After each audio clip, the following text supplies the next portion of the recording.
and I still have no idea where this link is. We are live. Oh, are we already? Oh, no, there it goes on mine. Okay. Hey, everybody, it's Professional as MP. ever. Continuing the tradition. Yeah, there you go. So what are we doing? It's season 8, episode 1, Winterfell. I am joined once again by these two fine gentlemen on their channel because we have a hell of a lot of problems going on. But anyways, guys, introduce yourselves. Go ahead, DJ. I'm DJ. That's it. Cool. Yeah. I'll give a little bit more detail just for those sure. who, Show for some me up. reason, seem to be interested. But I will keep it as terse as possible. So Terse. my name is Calum. I am a bar student in England, and the most important thing about me is that I'm currently here, ready to discuss Game of Thrones. Yeah, that is the most important thing Introduction about over. you. Yeah. All right. So now, Calum, it's your turn. Okay. Lead. Yeah. So just before we move into the actual show itself, I just thought that me and DJ and Duncan can chime in as well, could expand on just a little bit of a conversation we had. Who the hell is this Duncan guy you speak of? Sorry, I do apologize. Me and DJ could expand on a conversation we had earlier, just on the I suppose the aims and the intentions of this episode. To expand on that, my general position is that I accept that the plot development has been let's say a little bit scant in this episode. There hasn't been much progression of a significant nature necessarily, but I think that based on what the episode was, i.e. the first episode of a series which has been on a break for two years, it served its purpose in that it introduced back to the viewers the storylines, it caught people up to speed, and most importantly, it set the foundation work which the show can then build upon in the future episodes. And I think that without that foundation, without that building block being assembled to start with, what you have is just kind of jumbled storylines being thrust at the viewer. And for the fringe viewers like me, you, and MP, we would be fine. And maybe I'm dumbing down the viewership here, but I think that certain elements of the viewership would be fine and they'd catch on quickly. But there would be a percentage, whether it's large or otherwise, who would struggle, I think, potentially to kind of repackage together everything that has gone on in the previous seasons. So although, yes, there hasn't been much plot development, I think it did serve the purpose of setting up the series for the future and forthcoming episodes. I know you had an issue with that, DJ, didn't you? Yeah, it's not that I don't understand that position, because I do, but I will say I do think you need to give the audience more credit because I think it's probably a misnomer that the general populace watching this isn't following this intensely. I think a lot of people are following this intensely and have been, chomping at the bit waiting for this episode. Probably rewatching it a couple times over the past 2 years to prepare themselves for it. Yeah. But I would also say this, if somebody was really confused, I don't think it takes long for them to, remember and get caught up. They also do the recaps in the beginning to tell you all the relevant stuff for this episode. Generally, maybe not all the relevant stuff, but a good portion of it.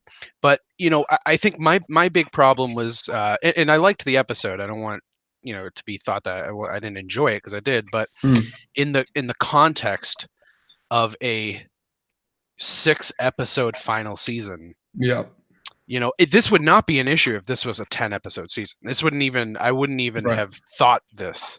But knowing that right now there's essentially like 5.5 to 6 hours left of this entire show, and we're spending some of that, just kind of showing off dragon CGI, which was awesome, by the way. The animations were incredible, but I have a feeling that's where a lot of the time in the past 2 years went to. Probably was a lot of animation. I think we'll see some of that with dragons versus White Walkers, but that's a separate topic. But anyway, that's really the main crux of my issue. So just so I can kind of get to grips with what you're saying, are you saying that the Are you saying that the producers have made a mistake, or are you saying that they've done something which makes sense, they just haven't executed it correctly, or something else, perhaps? I think I'm just saying I wish there was more than 6 episodes in this Yeah. season. Well, that's something that we can definitely agree on. Is I there think anything pertaining to that MP that you wanted to chime in on, or? No, I kind of agree, well, with both of you. I thought it could have been done a fair bit better, and I also think that there was a lot of stuff that I wanted to see, but it was sort of dumbed down versions of it. Like all the reunions that we saw were just so quick. I wanted a little bit more within the reunions, but still I was happy with them. It's Yeah. always good to see people reunite. if But I yeah, could just other than that, go sorry, if ahead. I could just add one thing to that point. When I went to work the next day, it's basically the biggest show on television, right? So and everyone knows I love this show, so they'll come up and they'll talk to me about it. And I mean, people from every part of societal spectrum, older women, people my age, and everyone in between, came up to me, and pretty much everybody said the same thing, which is they were like, that was kind of a weird start to a short season. Like everybody seemed to say that, at least have some kind of similar take on it. So I think that goes to my point that I think the audience, this audience, I think does expect more. I think it's different than a lot of audiences. Yeah, I don't want to delve too deeply into the conjecture surrounding this, but just as a general point, what do you guys think is the rationale for reducing the series to 7 and 6 episodes rather than 10? I mean, maybe there's a financial element to this, but it seems strange to me that they've chosen to do that, especially given that the previous 6 seasons have all been 10 episodes long. think possibly it might have been contracts with the actors, and they kind of wanted to get out of it. And so there was deals made. Okay, we're going to keep it short. We'll give you time off to do your movies and things like that. Yeah. That's one of my guesses. And I think DJ touched on it too. There's probably a lot of time going into CGI for this final season. Am I right in thinking that the final 2 episodes are so-called feature length? So I think they're about 80 minutes long or something like that. Or maybe not the last 2, but the 2 before that or something. Yeah, there's a couple of 80-minute episodes from what I saw. Yeah, I mean, it was curious because this episode was about 52 minutes long. Yeah. Again, that was really bizarre. The issue of the issue of it being a foundational episode and the issue of building blocks, as it were, notwithstanding, the runtime to me is very curious indeed, especially as you said, given the 6 episode nature of this series. 52 minutes seems incredibly short, especially when 5 minutes of it is Danny and John's "I will show you the world" Aladdin scene. Yeah. And I'm on the one hand, I'm sure there are viewers who really kind of dig that, and they'll go to school the next day or they'll go to work the next day, and they'll be like, "Whoa, did you see them flying on the dragons? How cool!" Yeah. But I do agree. Never been what I was into. Yeah. Yeah, but I think that the vast majority would prefer some kind of something of substance as opposed to something. I would agree with MP on this, where I would say that I would have preferred them spend more of that time on the reunions. Yeah. Anyway, moving into the actual episode, I think we've already discussed this prior, not specifics, but we've discussed the nature of our review, and we know that there is going to be quite a bit of time spent on the opening sequence. It doesn't take an expert to figure out that they have significantly changed the opening title sequence, and there are definitely elements of it which I believe to be significant. If it would be helpful, I'm not sure if it might be wise for me to just run through a quick opening point that I want to make, just in case you have similar points that you can backpack off, as it were. Go for it. Backpack off. Yeah. I think the term you're looking for is piggyback. Well, in the UK they call piggybacks backpacks. Yeah. Okay, so sorry, Calum. Duncan's attempted correction notwithstanding. So I wish I had pictures to show, but I'm just going to have to describe it and hope that the viewers and you guys can trust the veracity of this. But in seasons 1 to 7, where the opening sequence is obviously like a model version of the world in which Game of Thrones is based.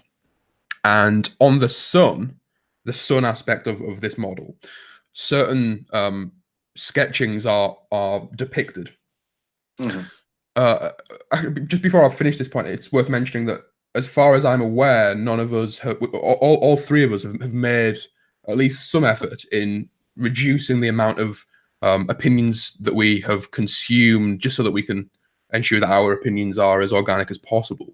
I've tried to keep my consumption of other people's opinions down until I've finished this recording. So this might have been discussed by other people, and if it has, I'll be interested to know what they say. But it is this, that from seasons 1 to 7, there are three principal sketchings on the sun.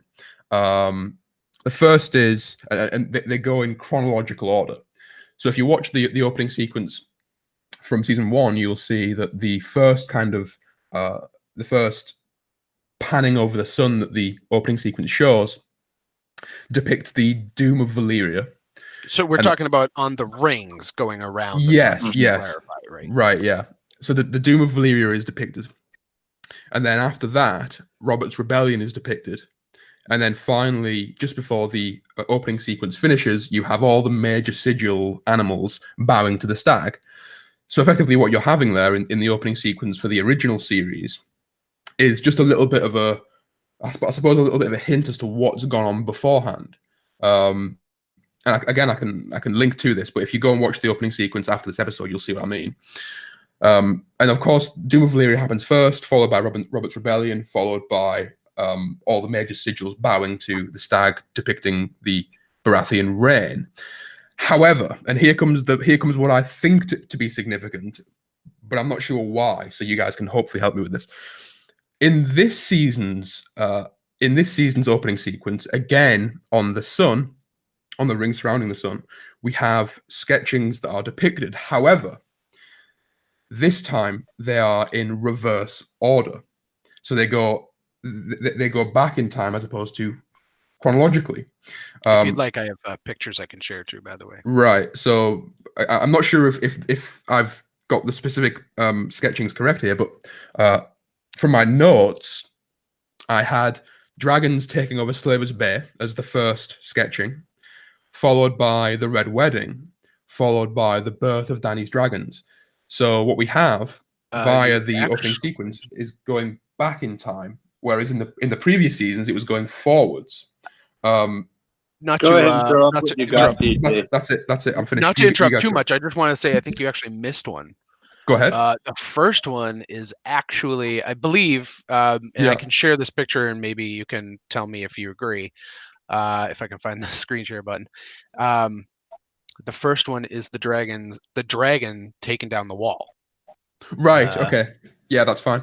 I just didn't, because so I just looked at it and I wasn't. I knew it was dragons taking something over. My interpretation was that it was the dragons taking Slaver's Bay, but if it's the dragons taking the wall, that's so even more. It's not a dragon. So this one is the same. Can you see it now? Yes. Yeah, you have to keep talking though, DJ. Okay. Yep, no problem. So this to me is the undead dragon with the army of the undead taking down the wall. This one happens real quick, and you can actually see if you look over here. If you can see my mouse, you can see the crows or ravens or whatever flying away from the wall, just like we saw when Bran was viewing the whole thing at the end of the last season.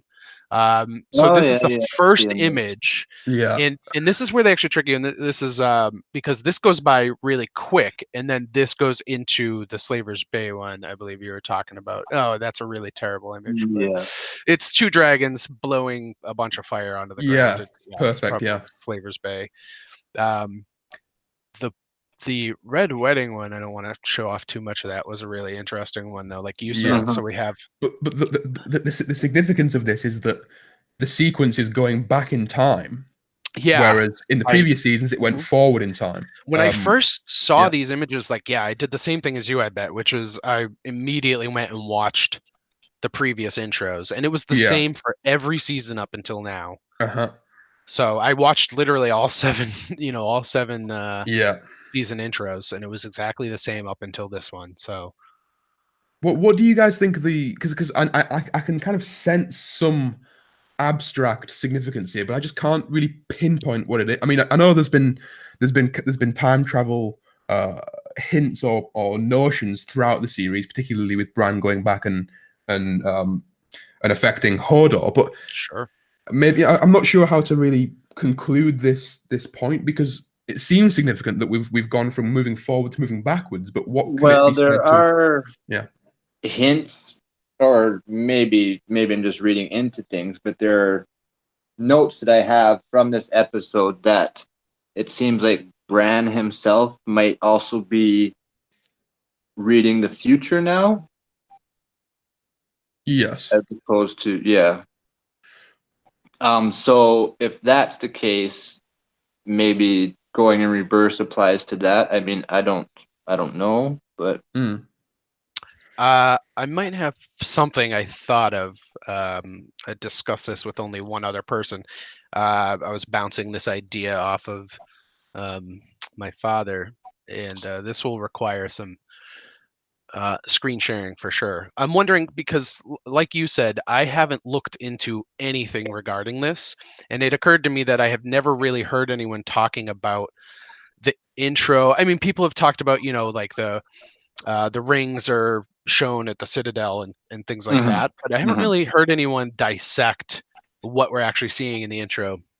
And something occurred to me as I was watching this, and I went back and watched the other ones, which is if you're actually looking, I'll see if I can get a decent picture here. If you're watching closely, hopefully this will work. Let me share. You can see. Let me know. Is that screen sharing? Oh no. Here we go. Of course. All right, hang on. All right, see that? Uh-huh. So this is what I realized watching this one, something I hadn't realized before, and it's probably obvious. I'm sure someone has caught this before, but the map is curved. When you're actually going through this map, it's curved, but not in the same way as a globe. It's curved the opposite direction. It's curved Yeah. inward, right? Mm-hmm. So here we're at Last Hearth here, Yeah. and we can see, and I already forget which sea here, but you can see it curving up as it's Mm-hmm. going forward, Mm-hmm. right? Yeah. So I had never really noticed that before until I was closely watching this intro, and it's actually pretty drastic on another picture here. Um, you can actually see, and it's hard to read here just because of the quality. But as I was watching, I realized this is the narrow sea. We're in Winterfell, and it's Mm. curved to the point where you can see the narrow sea over here. Yeah. So this had occurred to me while I was looking into this, while I was thinking on this. I'm wondering if so on the outside of these rings revolving around the sun, we have the story basically, right? The story is being told through these, or at least some parts of the story are being told through the depiction. Mm. Um, and I think, you know what, as a matter of fact, I will bring up some of these ring pictures too. I showed the Bolton one briefly, but I think the one that best makes the point for me here is this one. I'm gonna just keep doing this stupid screen share thing. Hang on. Sorry, can you guys hear that coming in when I'm A little bit, yeah. getting messages? I apologize. That's quite all right. So this is the last image we see on the Mm-hmm. rings, and this one really got me for a minute because I mean it's obvious when you think about it because you got the comet, Yeah. and then you have three dragons, and then I guess what I concluded is that this is supposed to represent Daenerys. So there's Yeah. four dragons in this image. That was my But interpretation. the Yeah. reason it took me, I'm thinking like, okay, so why are there four dragons? So I mean, it seems like a bizarre thing. Like the Bolton one shows what I'm assuming is Roose, holding a wolf's head, a dire wolf hanging from the rafters, and a lion eating trout. I mean, that symbolism is pretty clear. But in both of these, we have certain things representing other things, and I realize that what the outer rings are telling us is the mythology, not the stories. They're telling us the mythology. So these are actual stories that happened, but what we're seeing on the outside of these rings is the distorted mythology that you get when people make legends out of these stories. Interesting. Okay. I like that. Yeah. That's Um, kind of what I think about most of what's going on. So Sure, right, and we know obviously George plays a ton with that, with the how mythologies get distorted over time. We hear so much of that, contradicting stories within the books. And then I thought of this as well, which is okay. So what I basically came to the conclusion of, I believe, is that the map that we're seeing, the curved map, is the inside of the ring.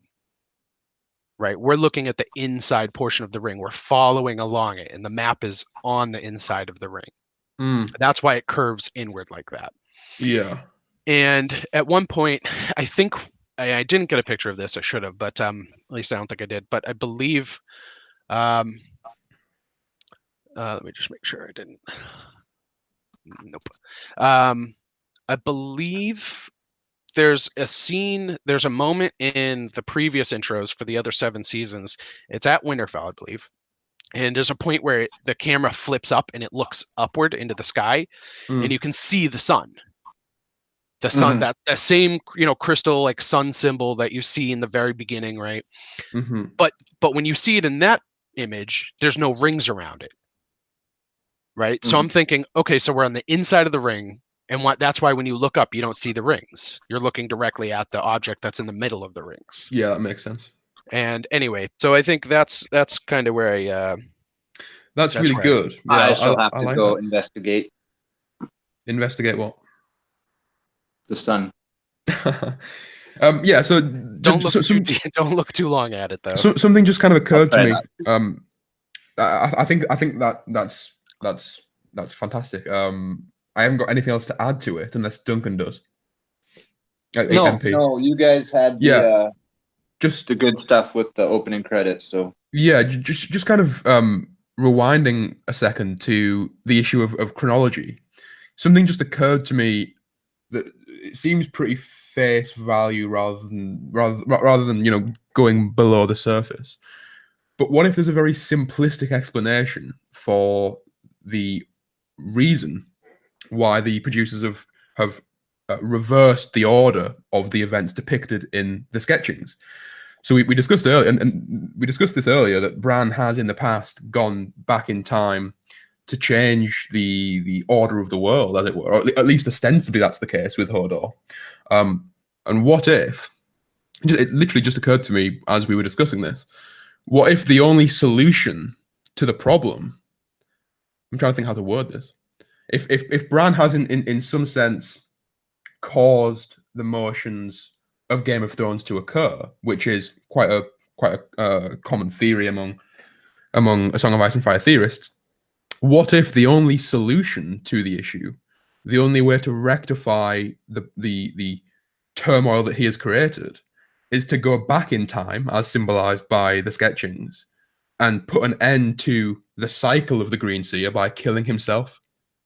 What if the final scene in Game of Thrones is Bran going back in time and somehow making it so that when he's pushed out the window, he doesn't survive? Going back, because there must be something to do with going back in time, because the producers who make this opening sequence have made a concerted effort to ensure that the sketchings have reversed in terms of their chronology.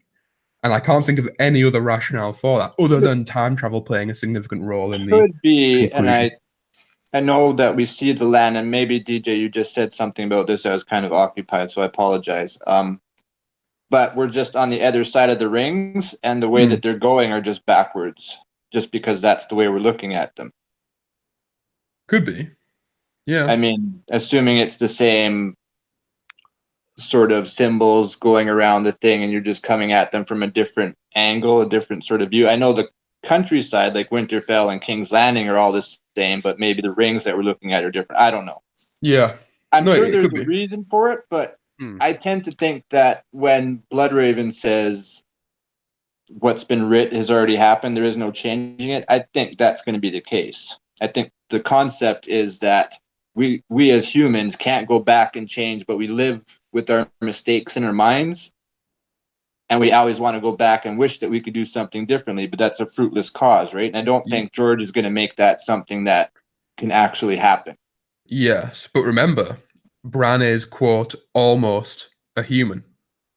Mm-hmm. What if Bran has transcended into a different being, and that was hinted by the conversation that he had with Jon, where Jon said, "You're a man now," or something to that effect. Yep. And Bran's response to Jon's dismay, seemingly, was almost.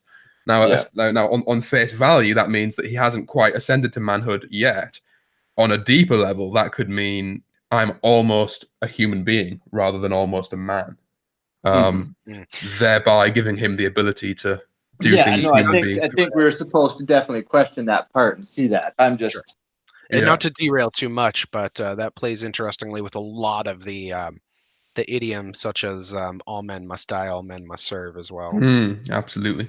Oh, there you go. That's nice. I do have one more thought on the rings I could throw out, which is they may play with the idea that the events in time is cyclical.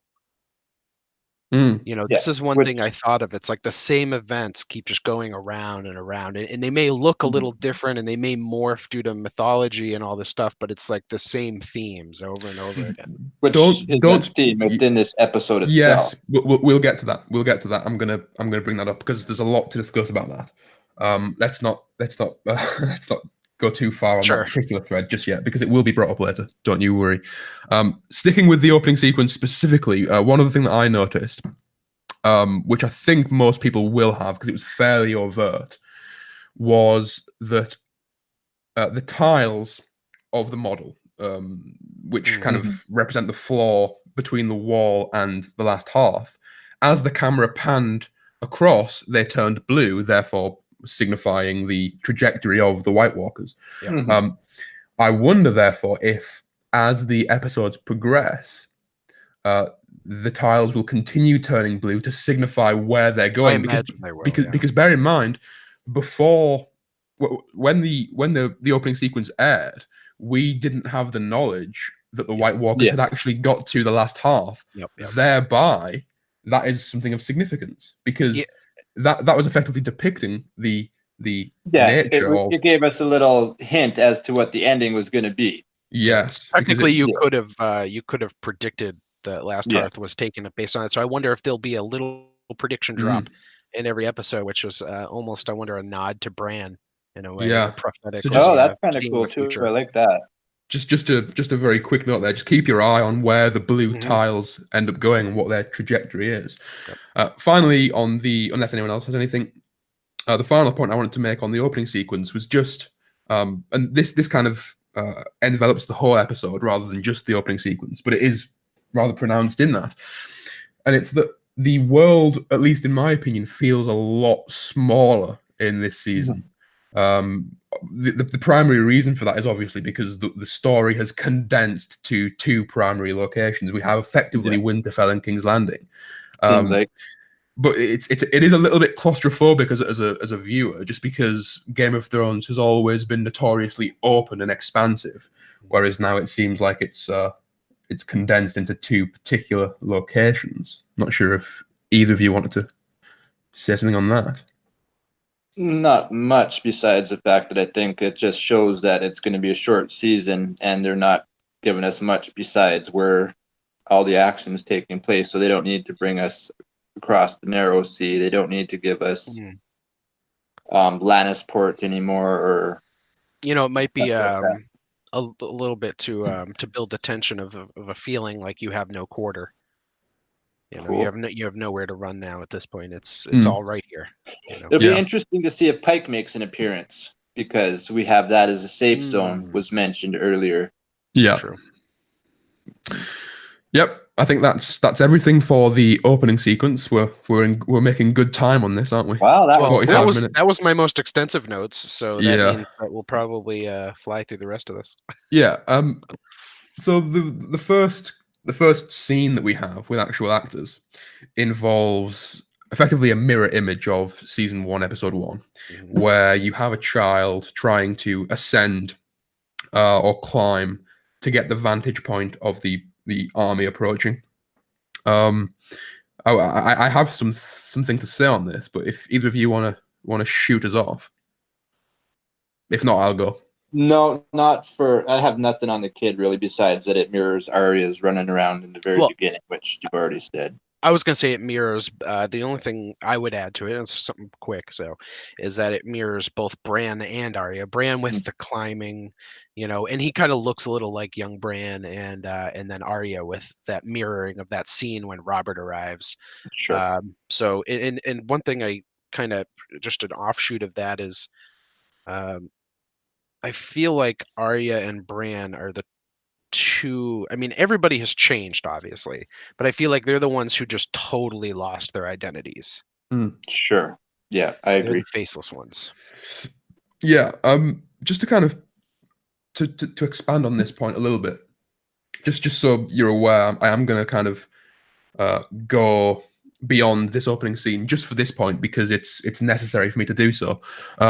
But again, I think that one of the key themes of this episode that is highlighted by this opening scene is the idea of mirror imagery or history repeating itself.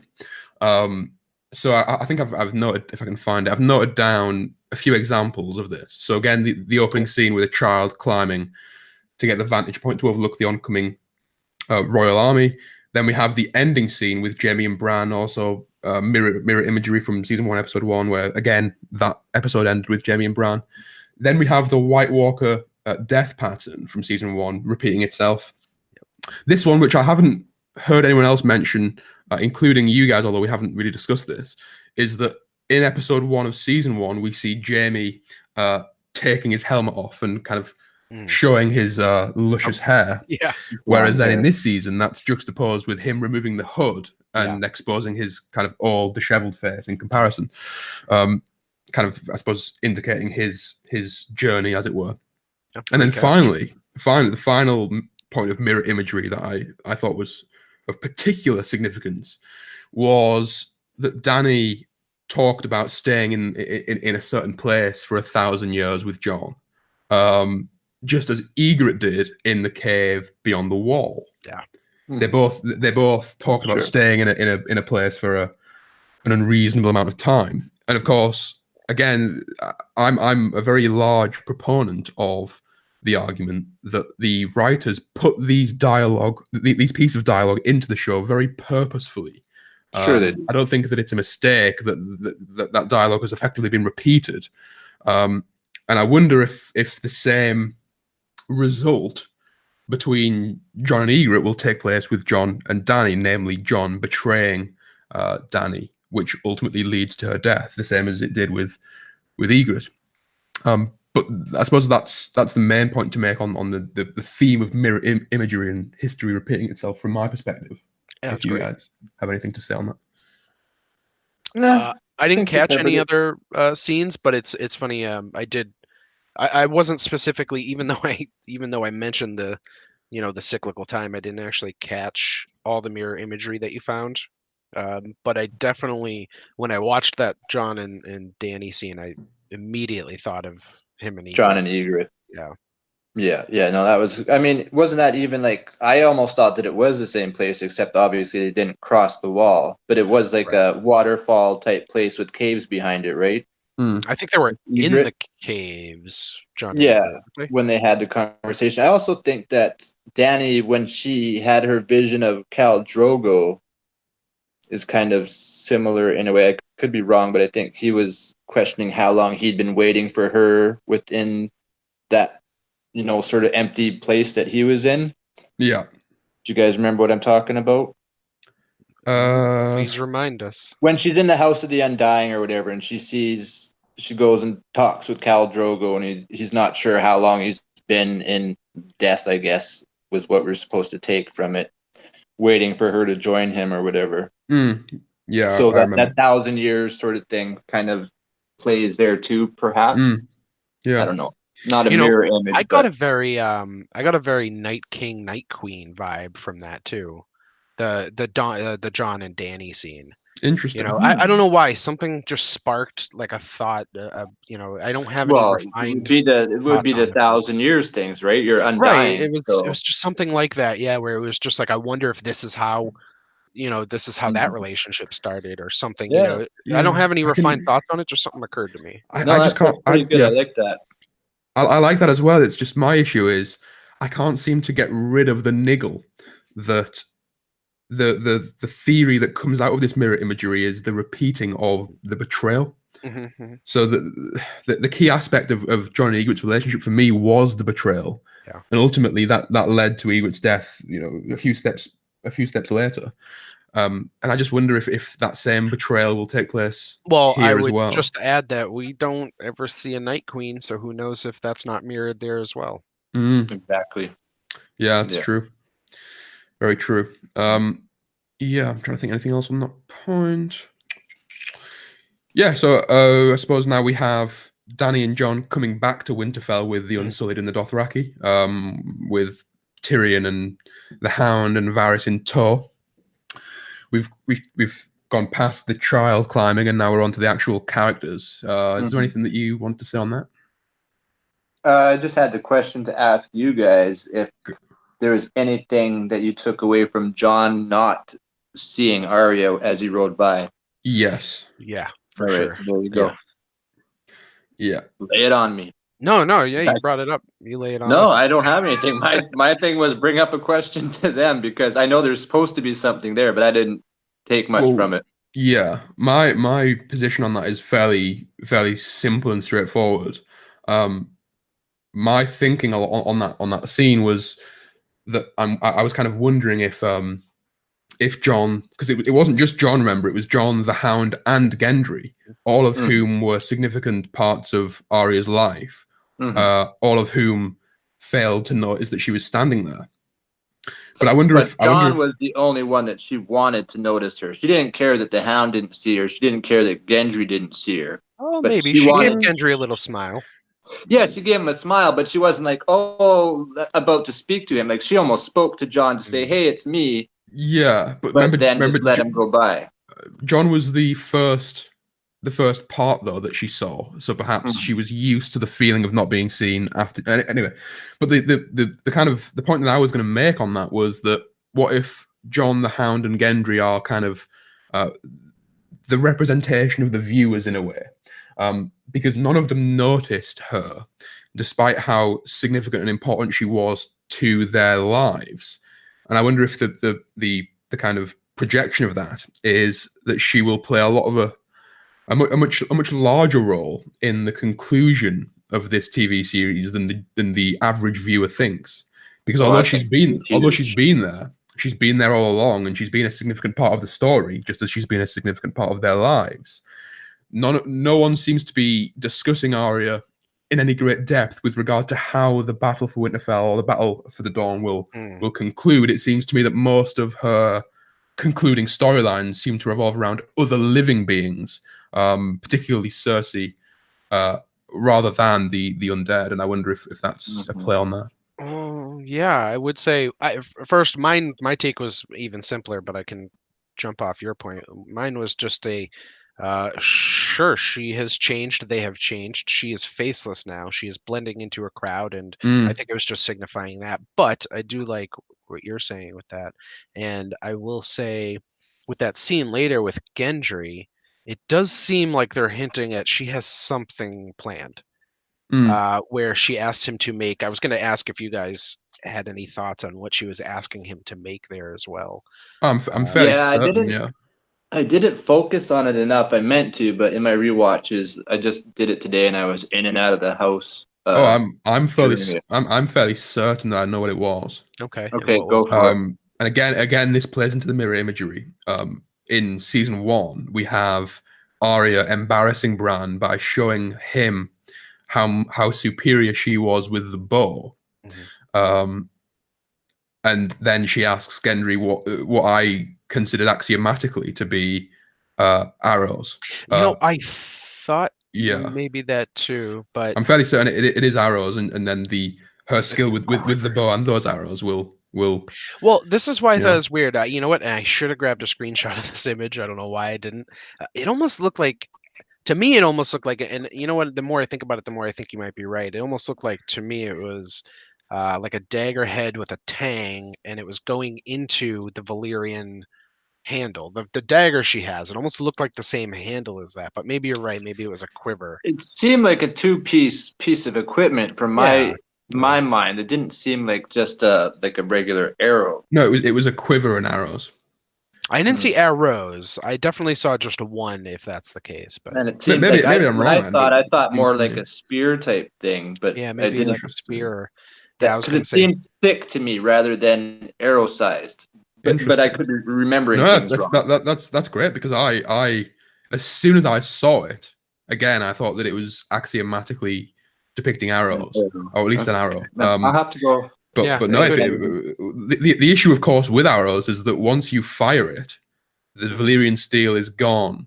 Yeah. Unless So you I can think retrieve he's it. using dragon glass, though, right? Yeah, but either way, it's the same. It's the same. Mhm. It's the same deal. You're literally shooting resources at them. So Yeah. Whereas with a sword or a dagger, you Yep. can use the same composite materials to kill multiple enemies. So I wonder if that might be an issue. But yeah, going back to the initial question that you posed, Duncan. I think that MP. Arya. Go ahead. MP. Sorry. Do you know what? I'm going to stop even trying because I'm not going to get it. all right, Sorry. let's start all over. Let's stop Yeah. this right here. We'll start all over. I think that Sorry. Arya lurking on her own was kind of the perfect instantiation of her independence. She's always, at least in my He's out view, there been more lurking somewhere. Yeah. she's always been more of an outsider, always been a girl, I suppose, trying to make her way in what is ostensibly a male-dominated world.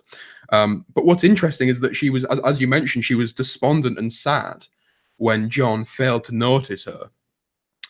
So what I take from that is, although she's more comfortable on the outskirts and she's more comfortable being faceless, she still retains some degree of her original identity as we met her in season 1. So although she has this kind of faceless mentality and this lurking tendency, there is still some of the girl that we met in season 1 still within her. Whereas with Bran, going back to, I think it was DJ that said it, that they're the ones that have changed the most. He's completely changed. Yes. He's not retained any of himself anymore. He's somebody. I would say it's not just that they've changed; it's that they've lost a lot of themselves. Yeah. But they've gained as well. That's the thing. That I think it's a trade. Yes, they've lost a lot of their innocence. They've lost their childhood. They've lost their family bonds to a certain degree. But they've gained these abilities. Yeah, the offset of that is the skills and abilities that they have gained by virtue thereof. So it's interesting. Going into what you were saying about Arya's big role, I always go back to the books, and one scene and just always sticks in my head, and it's all of them. I think all the kids down in the crypts, and Jon jumps out covered in flour and scares Bran and Arya, and maybe Rickon, I think, was probably there at the time, and Rickon started crying, or maybe it was Bran that started crying. I can't remember. I think it was Rickon. But Arya is the one that smacks him and then says, "Relax, it's only Jon." So I feel like that's foreshadowing something, at least in the books, near the end, and I'm wondering if that's going to play out in the show itself. Like the fact that he's covered in white, like flour, looking like a ghost. I wonder if that means anything. I mean, I don't know. Yeah, I like that. Yeah. I think it's entirely possible that she's the one to take out the Night King. To be honest, could be. Yeah. Well, she's getting a special weapon made, so yeah. But no, but I think that if you had a poll of all the major characters, who is going to be the significant force, if you had to pick one against the Night King, I imagine Arya will be fairly low in the list.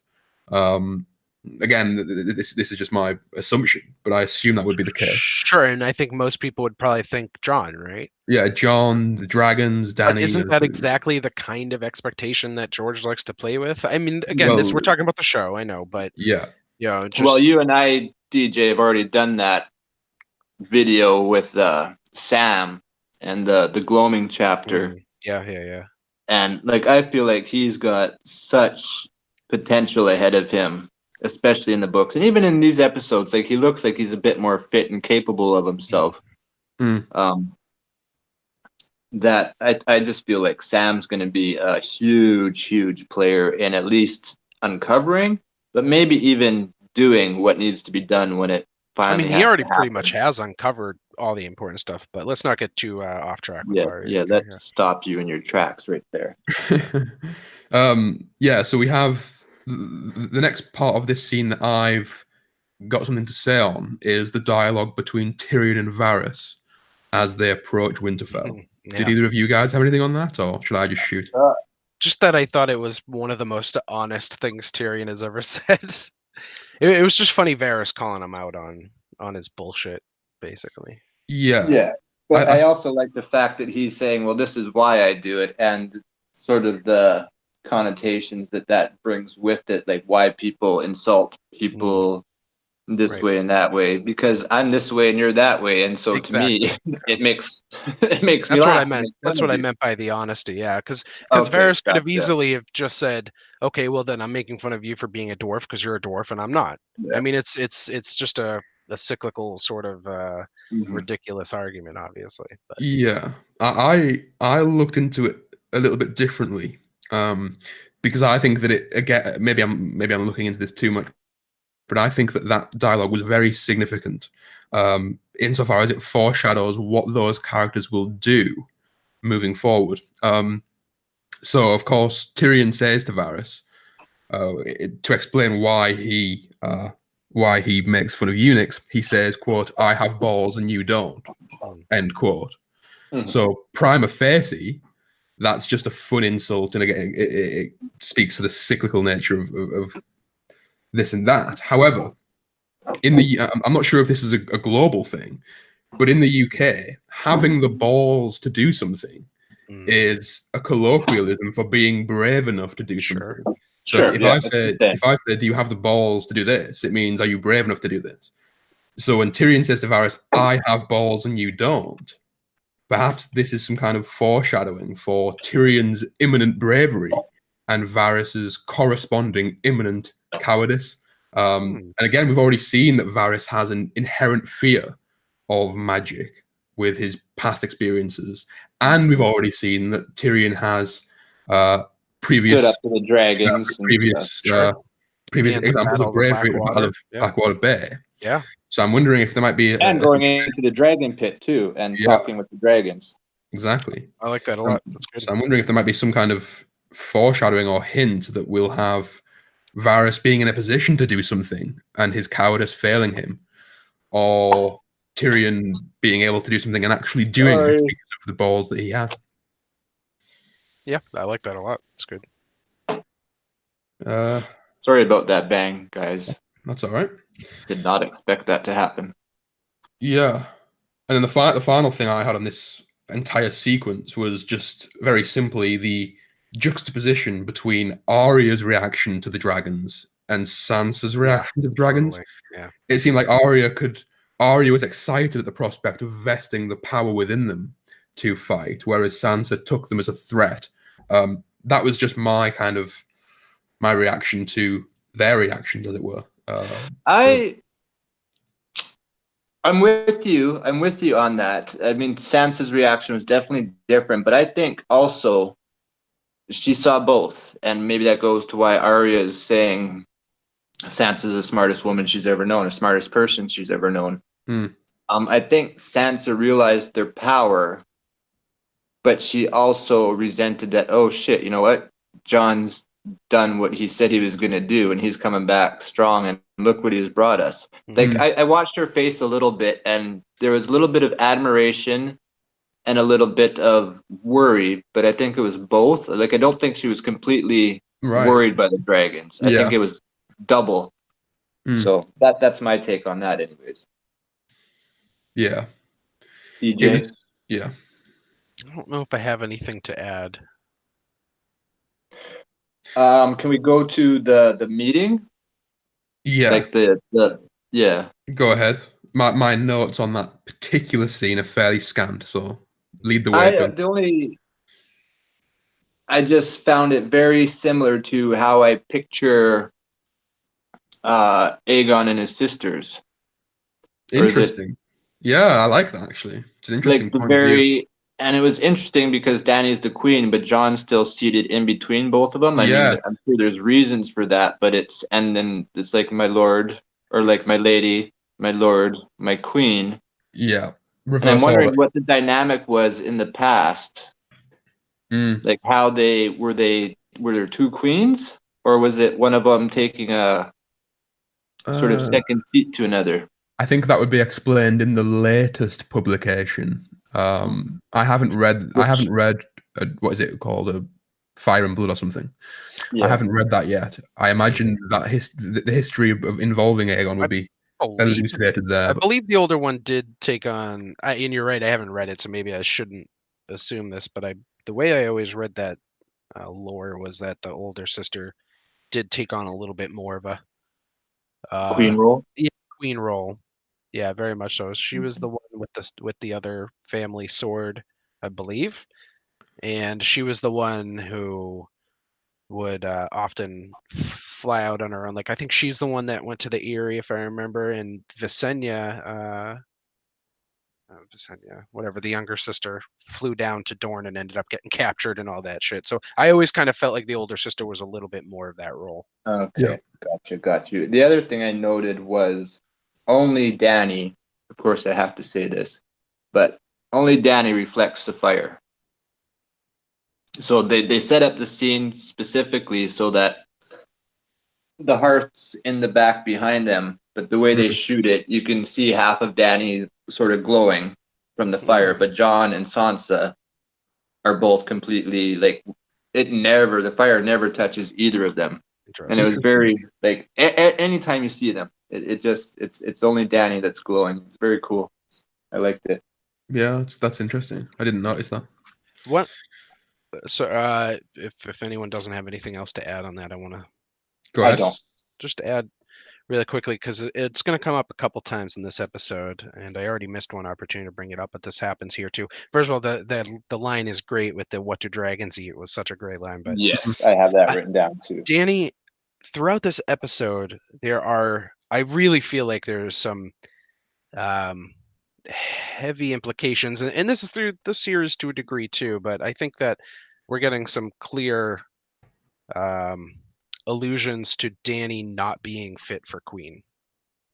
Mm, Um, I believe so. Yeah. I think that so the scene I missed a minute ago, which I should have brought up, was when the dragons flew over, when Arya, and it showed Arya and Sansa's reaction. Dany, of course. So Jon just got finished telling her, the Northerners have trouble trusting people, right? And then the Mhm. dragons fly over, and Dany gives this look like, cool, Yeah. like I'm the coolest bitch, And Yeah. I just feel like I feel like this happens a bunch through this episode as she has a lot of these reactions, and I'll bring up more as we go. But the "What do dragons eat?" thing, of course, was another one.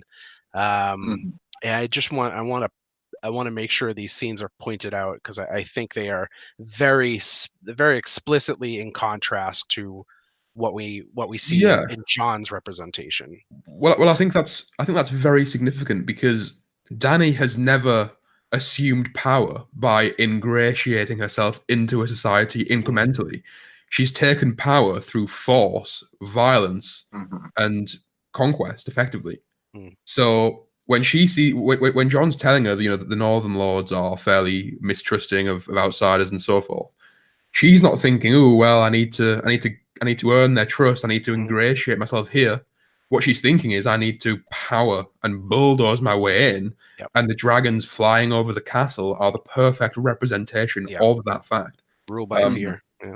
Yeah. so Rule by Yeah, and fear for sure. I'll bring up some more as we go forward, but I want to start Yeah, with and I pointing got that out. some other Mhm. things about Danny to bring up as we go along too. So I was going to bring them up here, but you said you bring yours up later, so I will yeah, Yeah, we'll bring them up as they come refrain. up. Yeah. just Um, yeah, just a link. Sorry, Dunk, were you going to say something? well, just the other, I want to make a comment on just the mythology and theology of Go ahead. dragons in general and what they represent within people, and it's what consumes us. Mm. So the quote, "What do dragons eat? Anything they want," sort of thing. I like applying it to that. It's like same with fire. Yeah. Yeah, well, and dragon is the representation of fire, which is also kind of interesting that they started eating less, which we know in the histories the dragons got smaller. And fire is something that I've said this before, probably in videos that we've done, definitely in conversations with you guys, but something that consumes everything until all the fuel that it can have is gone, and then the fire extinguishes itself. Like it can't live unless it has something to eat, right? So Yeah. it's interesting that the dragons are finding, obviously there's food there for them to eat, but they just decided that they don't want to eat, so to speak, because they don't like the place, I guess is what Daniel was saying. So, I mean, I don't understand about that.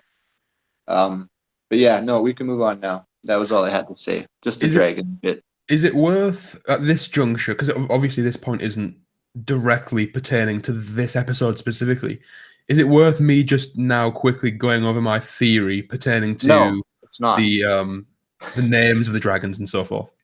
Go for it. Do you remember this? Do you recall what I'm referring to? I recall having the conversation, but I don't recall what exactly you spoke about. So a refresher would be great. So a few months ago, and again, all three of us hadn't heard this before. So someone else might have said it somewhere else, but none of us have heard it before. The theory is that the dragons aren't just named after their respective human beings. The names are indicative as to their behavior. So with Viserion obviously being named after Viserys and Drogon being named after Drogo, coupled with the theme of history repeating itself as aforementioned, what we might have to kind of conclude this issue of the undead dragon is history repeating itself again. However, this time, instead of human beings carrying out the history, it's the dragon representation of the human beings. So in season 1, we have Drogo ironically killing a king with his own crown. What if that history is repeated itself in this season, where we have Drogon ironically again killing Viserion with dragonfire? So we have the history repeating itself of the ironic death, the idea of a king dying to his crown being repeated as the idea of a dragon dying to dragonfire. Mm-hmm. And also we have the name real dragonfire as opposed to the blue flame. Yeah. Mm-hmm. And also we have the names of the dragons kind of reinforcing or supplementing this theory. Because of course it was Drogo that killed Viserys, and this theory suggests that it will be Drogon who kills Viserion. Thoughts? No, there's not much to add to it. I mean, it's there. There's logic behind it, so it's a good theory. Yeah. Mm-hmm. Because otherwise, I mean, it could be a red herring as well, to make us think that that's how the end of the undead dragon will come to be. But if they can't deal with Viserion's current form, I find it difficult to predict how they will, how this war will go any way other than badly for the living. But that was just a thread that I thought I should jump in on. Yeah, no, that's good. I think I brought this up last time. I'm curious if you've thought any more on, or if you have any thoughts on the third dragon then. Rhaegar. Was named after her son. It could also be named after Rhaegar. But I believe, if I could be wrong, but I recall her specifically saying that it was named after her son. Interesting. I mean, I suppose there's a play on words there, obviously. It would make. Sure. I suppose there's potentially a connection between the fact that maybe the dragon is named after the son, but then the next step backwards is that the son was named after Rhaegar. Sure. And it makes sense in the fact that it is Rhaegar, i.e., the dragon representation of Jon's father, who Jon forms a relationship with. Yeah. And speaking of that, did you guys think one of my principal criticisms of this episode was just how nonchalantly the scene of Jon riding a dragon came to be. Yeah. You know, we had in season 6, Dany riding the dragon was the climax of the whole season. In season 8, there's nothing of significance with Jon riding that dragon. You know, Jon just gets on, no worry in the world. Dany's just like, oh yeah, go on. Sure. You think, he had worry. I mean, yeah, but you know, not really, because if you had serious worry, you wouldn't do it. You do lots for Dany, though. Yeah, my kind of the way that I would improve it would have been for Rhaegal to actually initiate Jon getting on the back, which would have confused Dany rather than Dany initiating the situation. Yeah, Dany was just like, yeah, do it, man. Yeah, whatever. If Rhaegal, no one has ever done this but me, but go ahead. Yeah, if Rhaegal kind of puts his neck down and ushers Jon on, then that sets up the whole theory of you know, R plus L equals J and so forth. Totally. Maybe there's a reason why he didn't then. Yes. But no, I just thought that was very odd and a missed opportunity, to say the least. Gotcha. Yeah, and also it would have represented Jon's worth as a partner to Dany, given that he was allowed or even ushered by the dragon to ride him. Anyway, moving on. Next scene. I think the next scene. Wait, let's have a quick riff on Lyanna Mormont. Go ahead. Yeah, shoot. Enough already. That's all I gotta say. Enough of Lyanna Mormont. The scene's great. I mean, I love her, but we can't just have her. That's all she ever does. Is just have these monologues and bitch at people. Yeah, it's just okay. We got it. It is a little one-dimensional for exactly. Yeah. That was all. I didn't. It's like every episode with Lyanna is her standing up and like facing down someone. Like that's all she ever does. Yeah, that's true. Yeah, that was my only little quip about that. Was like, I mean, I love her. The acting was still fine. She does a great job doing it. But I mean, we get it already. That's yeah. It's interesting that the lords of the various northern houses seem to be becoming younger and younger as the show progresses, for obvious reasons. Well, one of them, which we'll get to, I suppose, near the end, but is no more. Yeah. Well, you know, I actually had a question about that, because especially going back on the second rewatch, a huge thing stuck out to me. Why the fuck did they send Umber to Last Hearth? Right? They knew. So if you look at a map, Last Hearth is 3/4 of the way to the wall from Winterfell. Like, what the hell are you thinking? Sending anybody up there? Like at this point, just count them dead. Like they're gone. You know, we are not in a position at this point where we can afford to send more people into the Maw. Like, what are I don't know. Understand where that came from. And that I would call bad writing in that sense, to give us the death of. Yeah. I assume Umbers in general. They're no more. I'm assuming their whole family is essentially wiped out. Which maybe goes back to Sansa saying we should man it with a different family, and Jon refusing her.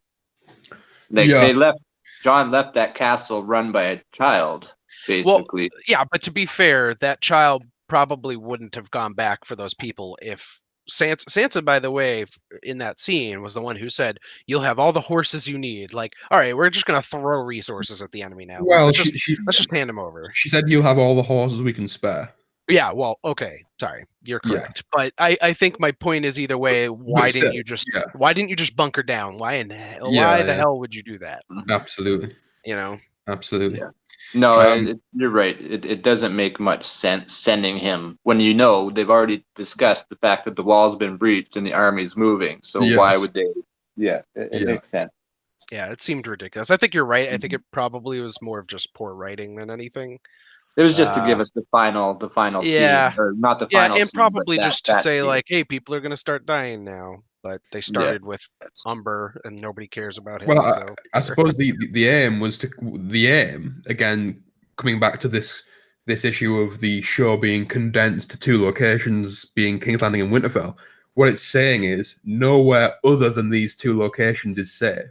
As soon as you leave the boundaries of Winterfell, you risk total annihilation. To build that claustrophobia, I think that again, I haven't written down the schedule of the episode. I'm fairly certain we move towards the balcony scene where uh, Tyrion and Varys discuss the potential proposal. It is, but if I could just throw one last note on that Go ahead. Great Hall scene, I just want to point out conversely to my stuff about Dany. I'll be pointing out stuff like this for both Jon and Dany. Mm. Is Jon reminds us that he gave up the title of king to save the North, and I want to point out, and this is pointed out later, and I'll just throw it out there, but he has actually given up titles more than once. He's given up titles, but the amazing thing about it is he gives up titles, but he never gives up the responsibility. Right. True. So he always still follows said. through with his duty and his responsibility, but never cares about the title of it. Yeah. Right. And that's very good. Solid. Yeah. And I love that Sam later asked him, would she do that? Yeah. I thought that was a good, but anyway, we'll get more to that later. So yeah, that would be too, unless anyone has anything, we can move to the balcony scene. Oh, I was about to sneeze there, but it's passed. Moving to the balcony scene, we have Tyrion, the Onion Knight, and Varys present. They are discussing the potentiality for Dany and Jon to marry and unite the Seven Kingdoms. And then we have the fantastic dialogue between Tyrion and Varys about the young keeping the old at bay to, I suppose, protect their youth, as it were, to protect the secret that nothing lasts, I think is the quote. Any thoughts on that?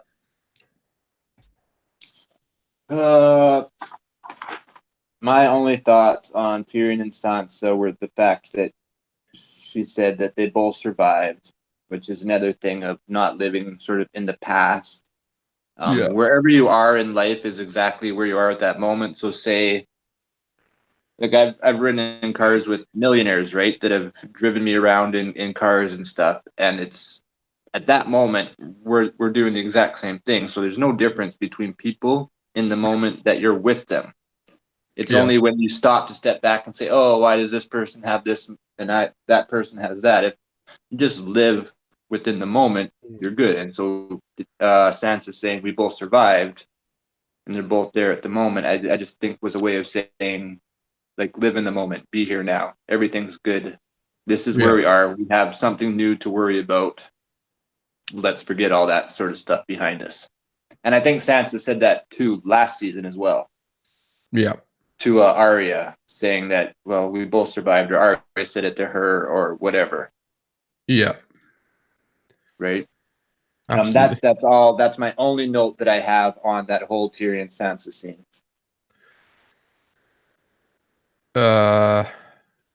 Anything on that, DJ, or should we move on? No. Okay. Well, is the next scene the one with Jon and Arya? Because I have something that kind of launches off that a little bit, but not.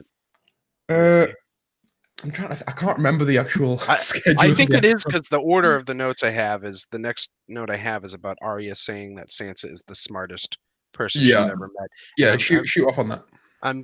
Honestly, I don't have too many thoughts. I was more curious what you guys thought of that line. Like, why does she feel like that? I guess is my question. Where's the evidence of that? Yeah. I suppose the only. I'm trying to think. The only kind of conspiracy that they've exercised together was the downfall of Littlefinger. That's the only kind of scene of significance which would depict, or at least, or in some sense, evidence Arya's Sansa's cognitive ability to Arya. But yeah, it was curious. Yeah, I'm not sure why she thinks that necessarily, especially given the intelligence of some of her past friends and allies. Yeah. I feel like I don't know if maybe she could have been hinting at something along the lines of Arya ran and survived, but Sansa stayed and survived, and you have to sort of wonder if Yeah. maybe what she means is Sansa was able to navigate survival in a place where just she shouldn't have been able to. Yeah, and one thing that's relevant here and particularly pertinent is think about who Sansa has learned from over the course of her life. Oh yeah. Yeah. She's been in close proximity to the likes of Cersei, Littlefinger, people like that. Even Elsa to a certain degree, given the power that she managed to assume. I think. So Sorry. Go ahead. No, keep going. Just Finish. and then I'll jump in. saying that the people that she's been in close proximity to growing up has obviously left its mark. Just given the fact that, as has already been mentioned, the Battle of the Bastards would not have been won without Sansa's playmaking, as it were. So that may yet be true. I mean, if she showed up there earlier with the army, they probably could have won then too. She basically let an army get destroyed and showed up at the very right moment. No, but without her, that army wouldn't have showed up at all.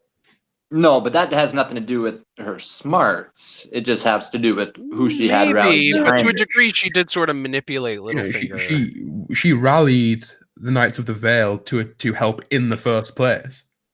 Without the Knights of the Vale, the Jon Snow's army gets slaughtered in the confines of that battle tactic. And not only that, but she continues to retain their service. Yeah. I feel like struggling to remember his name, but I would have to go back. Yeah, Royce. Johan? No. Yeah, man, it's been Something too long like since I read the book. That's the problem. Bronze Jon? No, that guy's dead, right? Yeah, I think he's no. Whatever. Let's move on. I don't know. We're just embarrassing ourselves now. I feel like I mean I have to go back and watch sort of last season and what happened with her. I didn't do it before catching up this season, anytime recently, anyways. But I feel like Littlefinger himself also had a lot to do with Sansa bringing that army to Winterfell. Yes. I don't think I feel like it wasn't just Sansa's doing. Like she may have asked him to and convinced him to, but I just don't see that as a smart act. I see it almost as almost as an act of defiance. The fact that they showed up too late, and the fact that she didn't tell Jon to begin with, like, hey, guess what? We have these guys here. You might be able to use them to win this battle. Yeah. But then the other thing I was going to say is that in this episode, primarily, they are showing us that Sansa is very smart. The fact that she tells Tyrion, of course, that Cersei's army isn't coming. And she laughs. She basically says, you used to be the smartest person I ever knew. Yeah. I used to think you believe that she's sending her army up here? You're so stupid. But Sansa, of course, knows Cersei intimately. The only issue there though is that they're working off different degrees of information. So Sansa's presumption that the army isn't coming is based on a lack of information pertaining to her child, whereas Tyrion's is based on the information of Cersei's child. We don't know. Tyrion actually says earlier, he says she has something to live for now, obviously referencing that. So if you put Tyrion in the position of Sansa, then Tyrion would also presumably doubt the reliance on Cersei. Let me throw this out there, I get what you're saying. I like that. But okay, go ahead. I don't know that she doubts that the army's coming. The way I remembered it is she's doubting that the army's joining them. I think she thinks the army's coming, but it's coming for entirely the wrong reason. Okay, right. That's possible too. But either way, she's saying that Cersei's not with us. Cersei's against us. She's always going to be against us. If you trust her, you're an idiot, which is basically what I took from it. Yeah. Which to me shows that in regards to Arya saying that Sansa's the smartest, I feel like in the background, stuff that we haven't seen and stuff that we're just supposed to imagine for ourselves, they've had conversations and they've talked ever since Littlefinger, and now Arya has this opinion of Sansa that, oh wow, she really knows her stuff. Yeah. I think we've missed a scene actually, because I'm fairly certain that the scene directly after the Great Hall was Cersei standing on the precipice of her castle, Yeah. overlooking the Golden Company's approach. Yeah. Any comments on the Cersei situation with the Gold Company and Master Qyburn? I know you wanted to say something on Qyburn, didn't you, MP? I do, and I told you guys first, but then I also noted that LaDonna on Facebook had sort of the same opinions. Qyburn, in my opinion, is doing this alone. This getting Bronn to attack the brothers if they survive, because we don't have anything from Cersei saying that, and Cersei goes to Bronn, or not, Qyburn goes to Bronn and says Cersei wanted me to act quickly upon this. But all we have of Cersei is the meeting with Euron and Strickland, and then she goes off with Euron. Then we have the scene with Qyburn in the midst of that, and then the next scene, Cersei's still with Euron. So where does she have the time to tell him? Yeah, interesting. To do this sort of stuff, right? Yeah. Now, to what end is Qyburn acting? I mean, I don't know, but I just Qyburn I trust less than I trusted Littlefinger. Littlefinger, I always knew what he was up to. Qyburn, you really don't have a clue. Qyburn's trying to isolate Cersei by killing Jaime, surely. And Tyrion's just the kind of excess collateral damage thereof.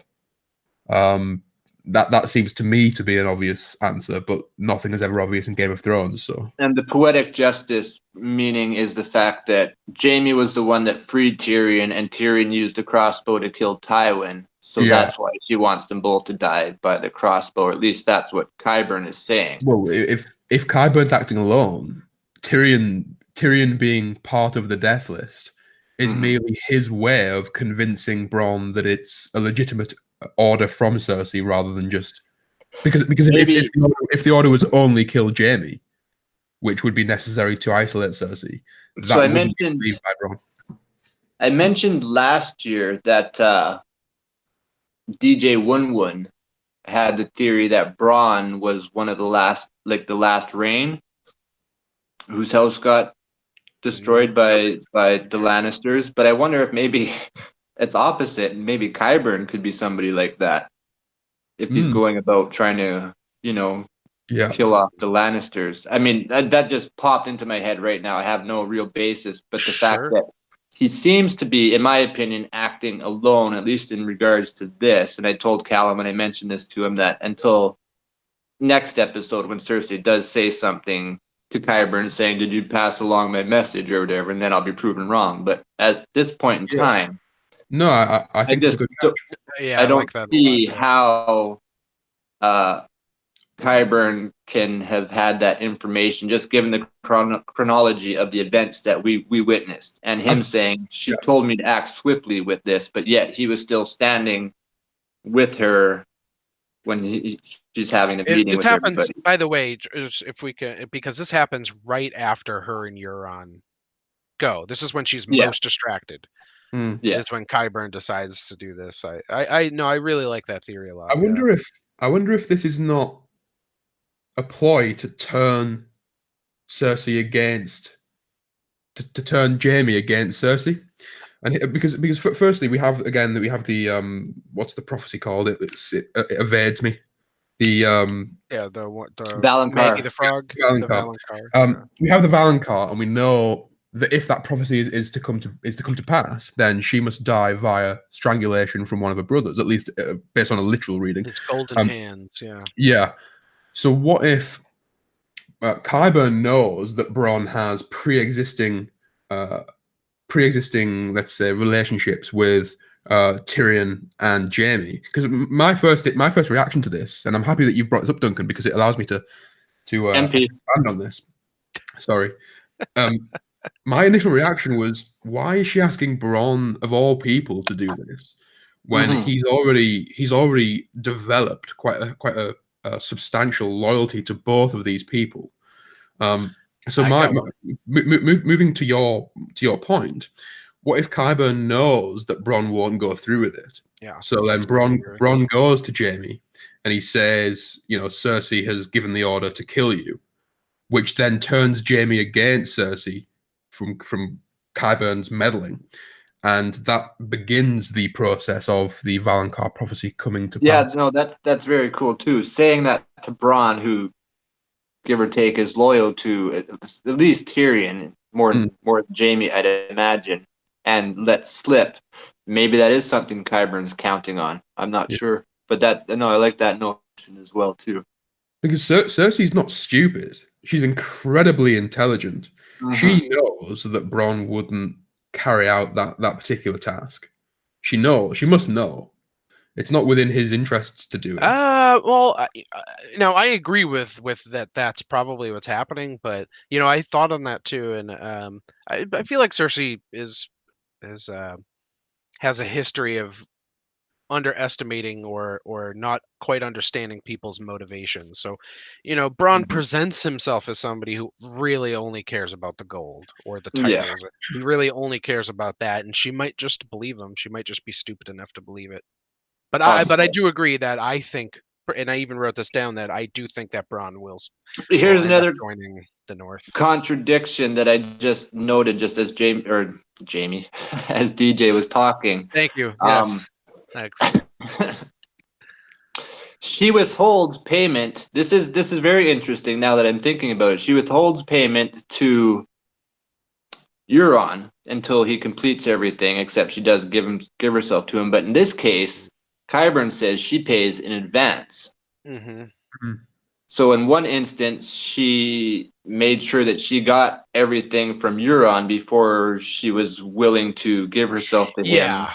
And you know what? If you think that, and I totally agree. If you think that a mercenary only cares about gold and that's the only way you're going to convince him to kill someone for you, you don't start by giving them all the gold. At the beginning, at the very beginning, like exactly. You're right. It doesn't make any sense. I'm totally on board with Qyburn's acting alone on this one. Gotcha. Okay, either that or the writing is really poorly done. Let's stick with the former until we have a further episode. Yeah. Although the writing, well, they do say never attribute to conspiracy what could be explained with incompetence. So we'll see. Absolutely. Although we have had the bad pussies, so I mean, we know. Oh God. Moving swiftly on. Best dialogue line ever. Moving swiftly on. What's the next scene? I can't remember. I think is it Jon and Dany flying away? I keep doing this, but I did have one question. What do you think Qyburn meant when he said she has other plans for the Tar girl, especially if he's acting on his own at this point? What was he hinting at there? You're right. Yeah, I think it just maybe adds to the maybe containing her so that she can contain the dragons somehow. I think she has. We also have her saying, "Oh, I really wanted the elephants, being big beasts in a war." So yeah, probably the dragons would be my guess. Yeah. Oh my God, I missed the really lucrative opportunity to use the elephant in the room. No. Don't worry, it'll come we're up all again later. So upset about that. That's a really, really bad missed opportunity. I do apologize to the viewers out there who were waiting for that pun. Anyway, you know what? Why don't we stop? We'll stop and start all over again so we can get that pun in there. And one more quick thing. Are you noticing anything in the chat, by the way? Just curious. No. Okay. I don't know if anybody's in there or not, but. Okay. No, just to reiterate, I definitely would have brought it up if I saw someone talking. A channel that doesn't exist anymore. So we know.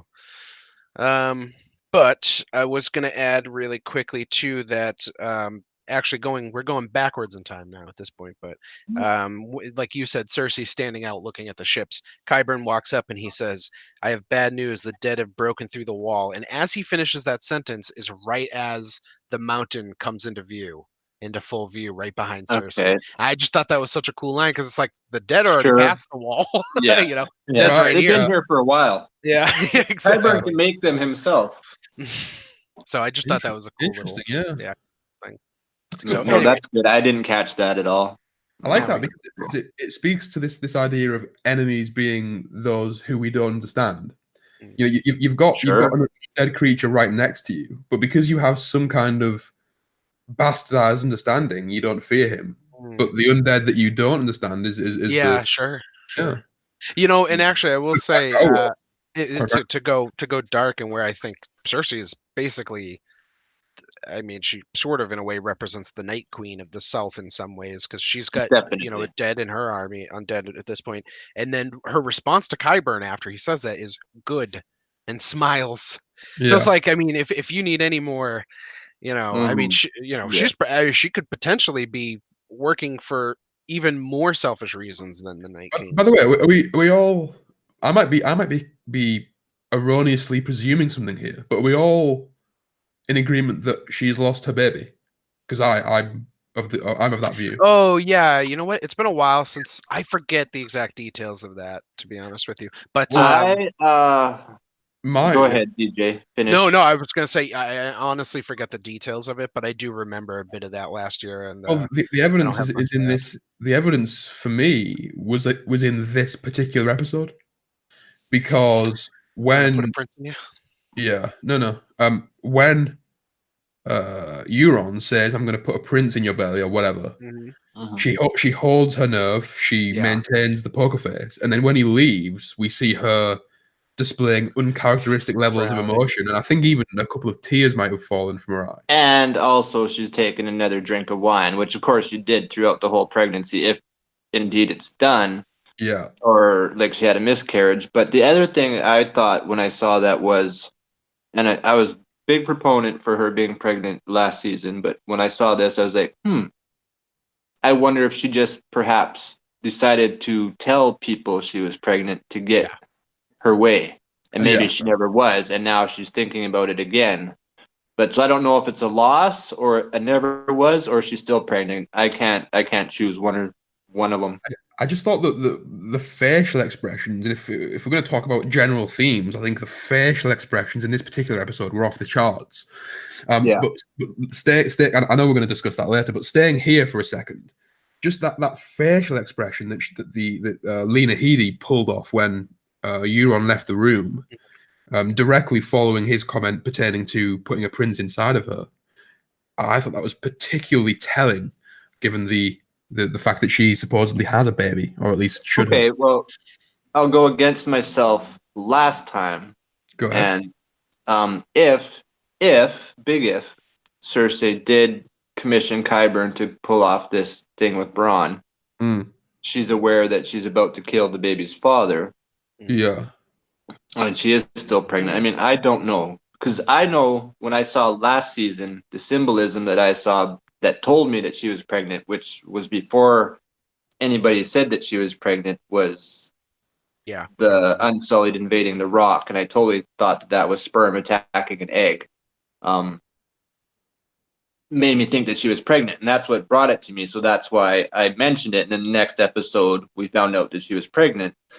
So, or she said that she was pregnant. Now, I find that hard to believe that they would show us stuff like that, and the scene with her and Jaime, and then afterwards, and Nico pointed out last season too, that's how she knew that Cersei was pregnant. So they gave us scenes where she was pregnant. So I could be wrong saying that she never was, but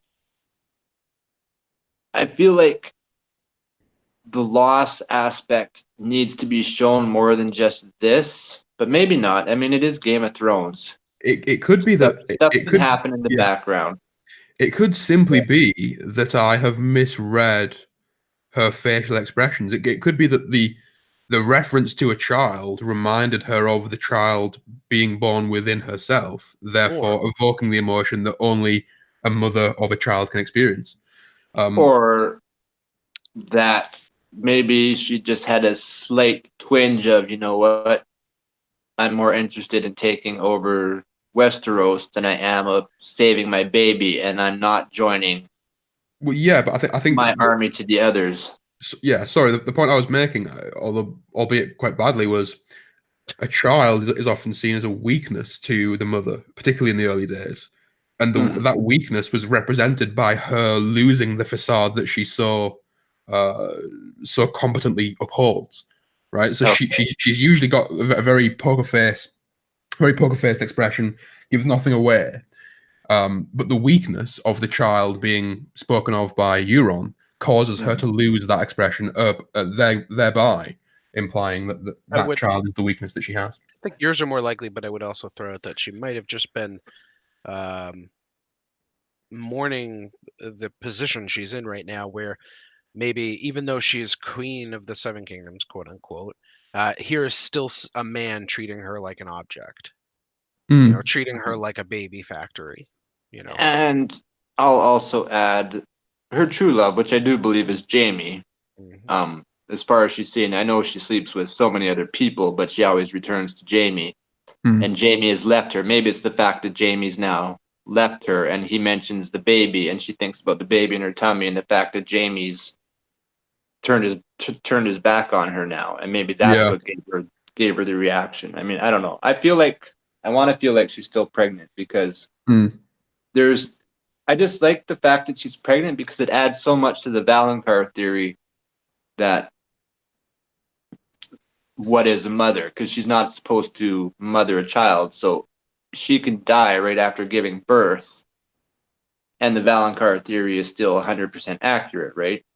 Or even worse, if it is Jamie that closes the knot on her life, he will kill her without knowing that he's also inadvertently killing his own child. Sure.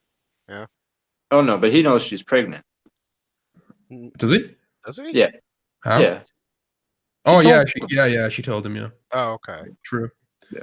You know, but this goes, it kind of in either of those cases. Yeah, I guess the only way, if she gives birth, that prophecy is essentially moot anyway.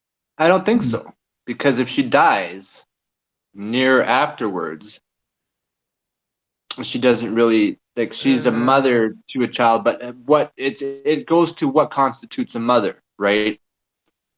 She didn't give him, so the kid could be raised by anybody, just like arguably Jon Snow. I mean, I feel like the science is pretty clear on what constitutes a mother, but yeah, I know, but I'm talking linguistically and semantically. I know, I get it.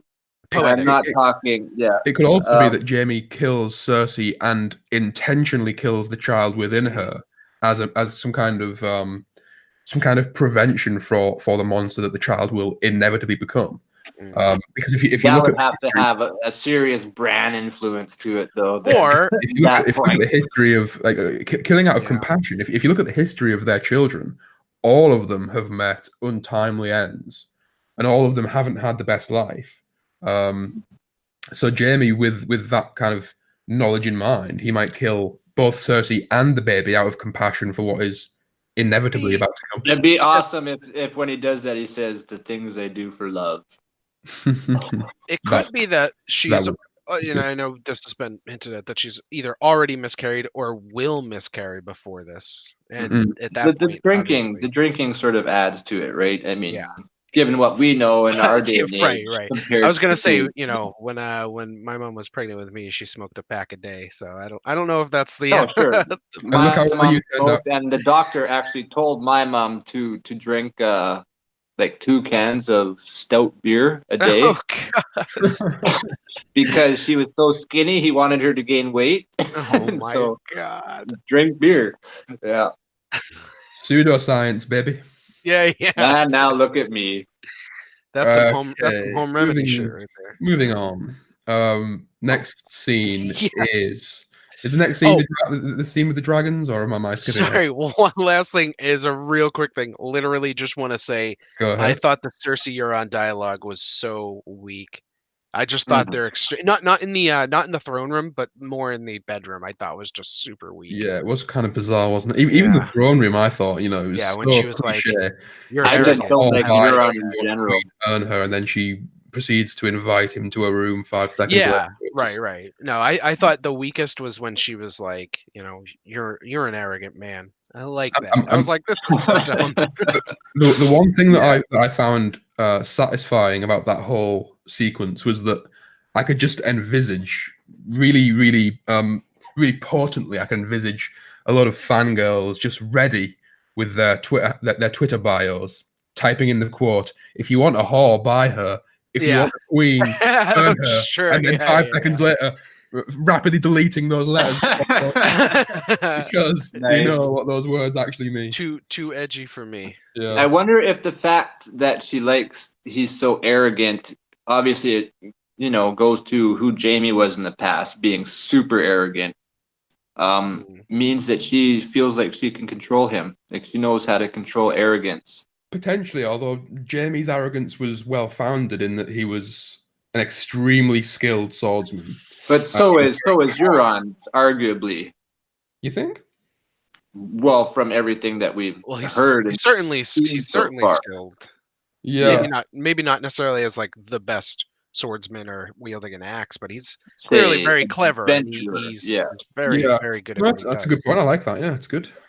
Okay, guys, keep it going. I got. Let's go to the next scene. Finally, I think I'm gonna hop off for a bit. I'll be back. Is the next scene the dragon scene where they haven't eaten or whatever? And they fly away like a Disney movie. I believe so. Yeah, I will show you the world. That's all I thought of. I really enjoyed the dialogue where the Dothraki said to Dany, 11 sheep, 16 horses, or whatever. Yeah. And Dany said the dragons have barely eaten. Yeah, exactly. Those animals would have fed a small army for a week. Yep. But yeah. Absolutely. So yeah, we what happens next? We have Jon and Dany. Oh, yeah, I got a good bit on this right before the flying scene. I almost wish MP was here for this, but here's another Dany is not fit to be queen line. Which is she keeps telling people she's the damn queen. And Tywin says this best, and I even went back and I got the exact line. Go ahead. Tywin says this best to Joffrey. It applies despite the gender. Any man who says I am the king is no true king. Right. He said it best. If you have to keep telling people you're in charge, you're not in charge. People don't respect it. People aren't respecting the fact that you're in charge. And maybe that goes back to what you said earlier about Jon Snow, in that he doesn't care about the name. He doesn't care about the label or the title.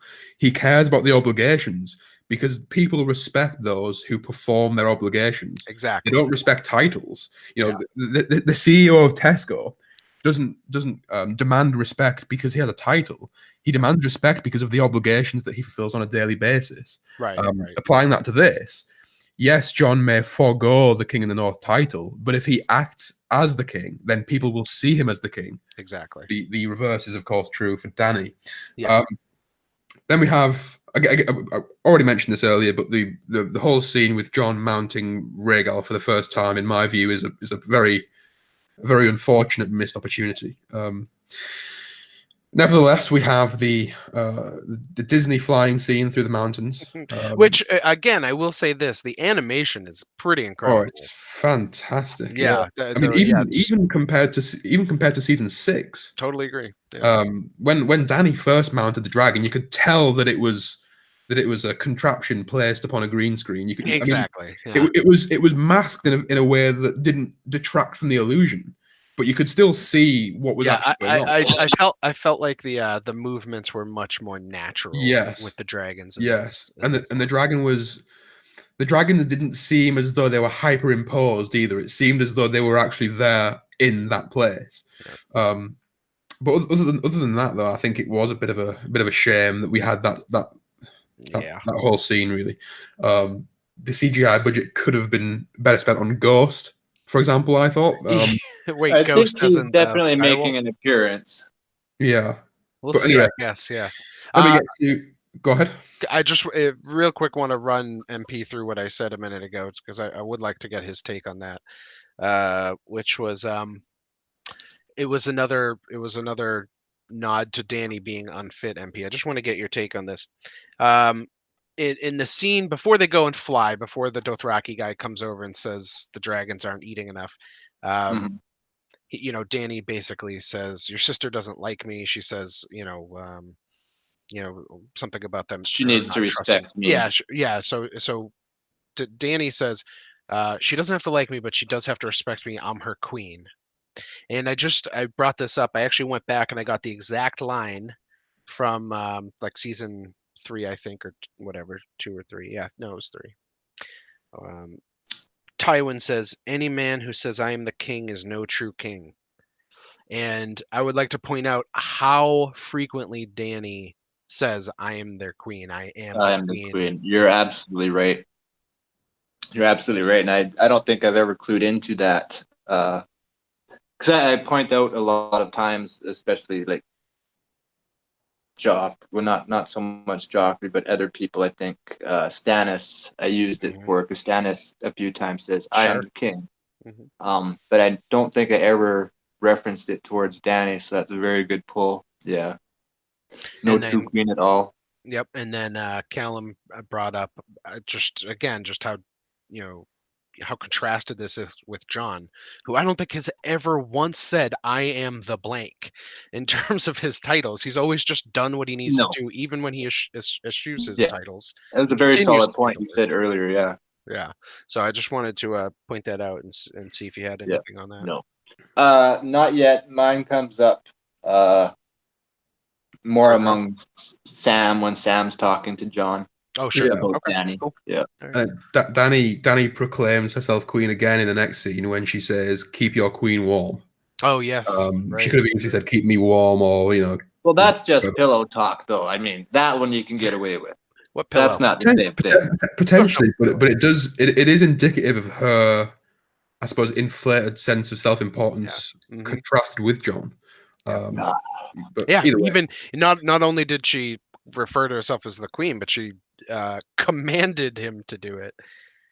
So yeah. Pillow talk. I mean, What did you guys think of the dragon watching that? I don't know well, what I took away from that. okay. That was so bizarre. This goes back to my theory earlier. This is further evidence, and I've been excited to talk about this. I think people are too quick to dismiss the comedic value in some scenes. So yeah, sure. Earlier when I discussed the dialogue between Tyrion and Varys, most people just dismiss that as a bit of humor. I have balls, you don't. You ha ha ha. And then again with Drogon getting closer and closer and watching over them in somewhat of a disapproving tone, people again just kind of throw the baby out with the bathwater. It's comedy. Was it disapproving though? Can you really read the facials on the Well, facial expression? it wasn't approving, was it? I mean, Would have been hilarious I don't if know. Drogon let the lipstick out. That would have. But seriously though, because What's it like again, when a dragon if breathes? the Drogon being disapproving of John and Danny, which I'm going to continue to say that he was. I'm entrenched in this position. There's nothing. I agree. But Viserion just looked curious to me. right, but if Drogon is the Draken representation of Drogo, then that adds another layer of explanation to it, because of course that's his girl that is getting it on with someone else. Oh, I like that. That's actually pretty solid. Okay. Oh, I you know like what that. then? That's interesting. So do you think Rhaegal approves then? Well, I suppose Targaryens have always Right. interbreeded. Do you think? Let me rephrase that. Do you think Rhaegar would have approved? His I feel like yes. Yeah, I suppose so. Who were his parents? That's the question. If his parents were interbreeders, then I don't see why not. I think they were. Oh, What was it? yeah. The Mad King and his sister wife. Yeah. But I forget okay, her. so Rhaegar himself married. What was her name again? She wasn't a Targ. Elia Martell. But that was because the sister wasn't able, or was. At that point he didn't have a sister. I thought there was some before. Well, Danny's his Maybe sister.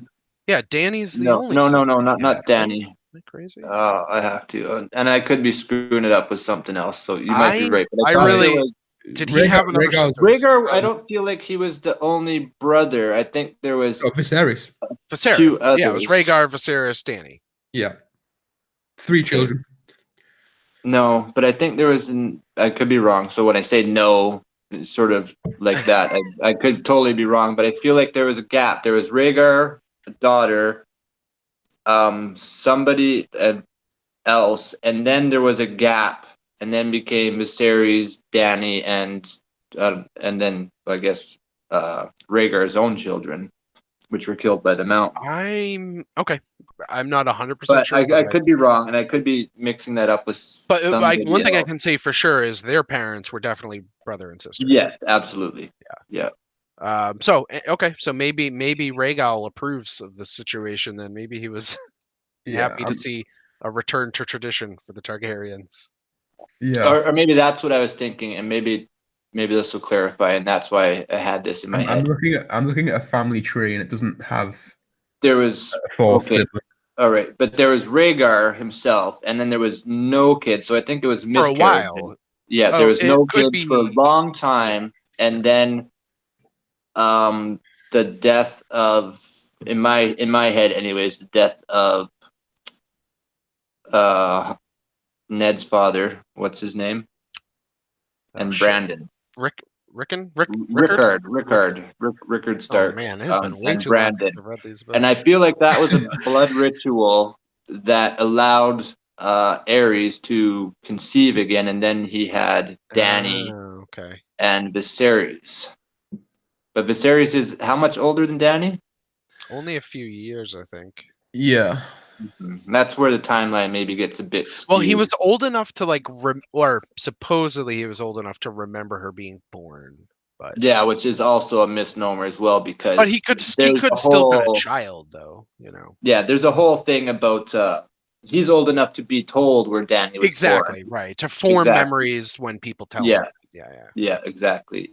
Yeah. Sure. Okay. Yeah. So I was wrong. I apologize. No, it's quite alright. Actually, I've never heard that though, and I kind of like that. So. Okay. What's the next scene? Is the next scene the last half, or am I skipping ahead?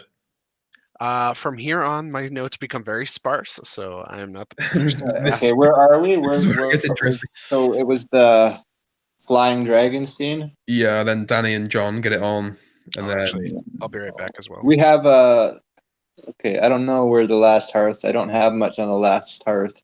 Is that before or after Sam? Oh no. Let me think. Okay, so we have.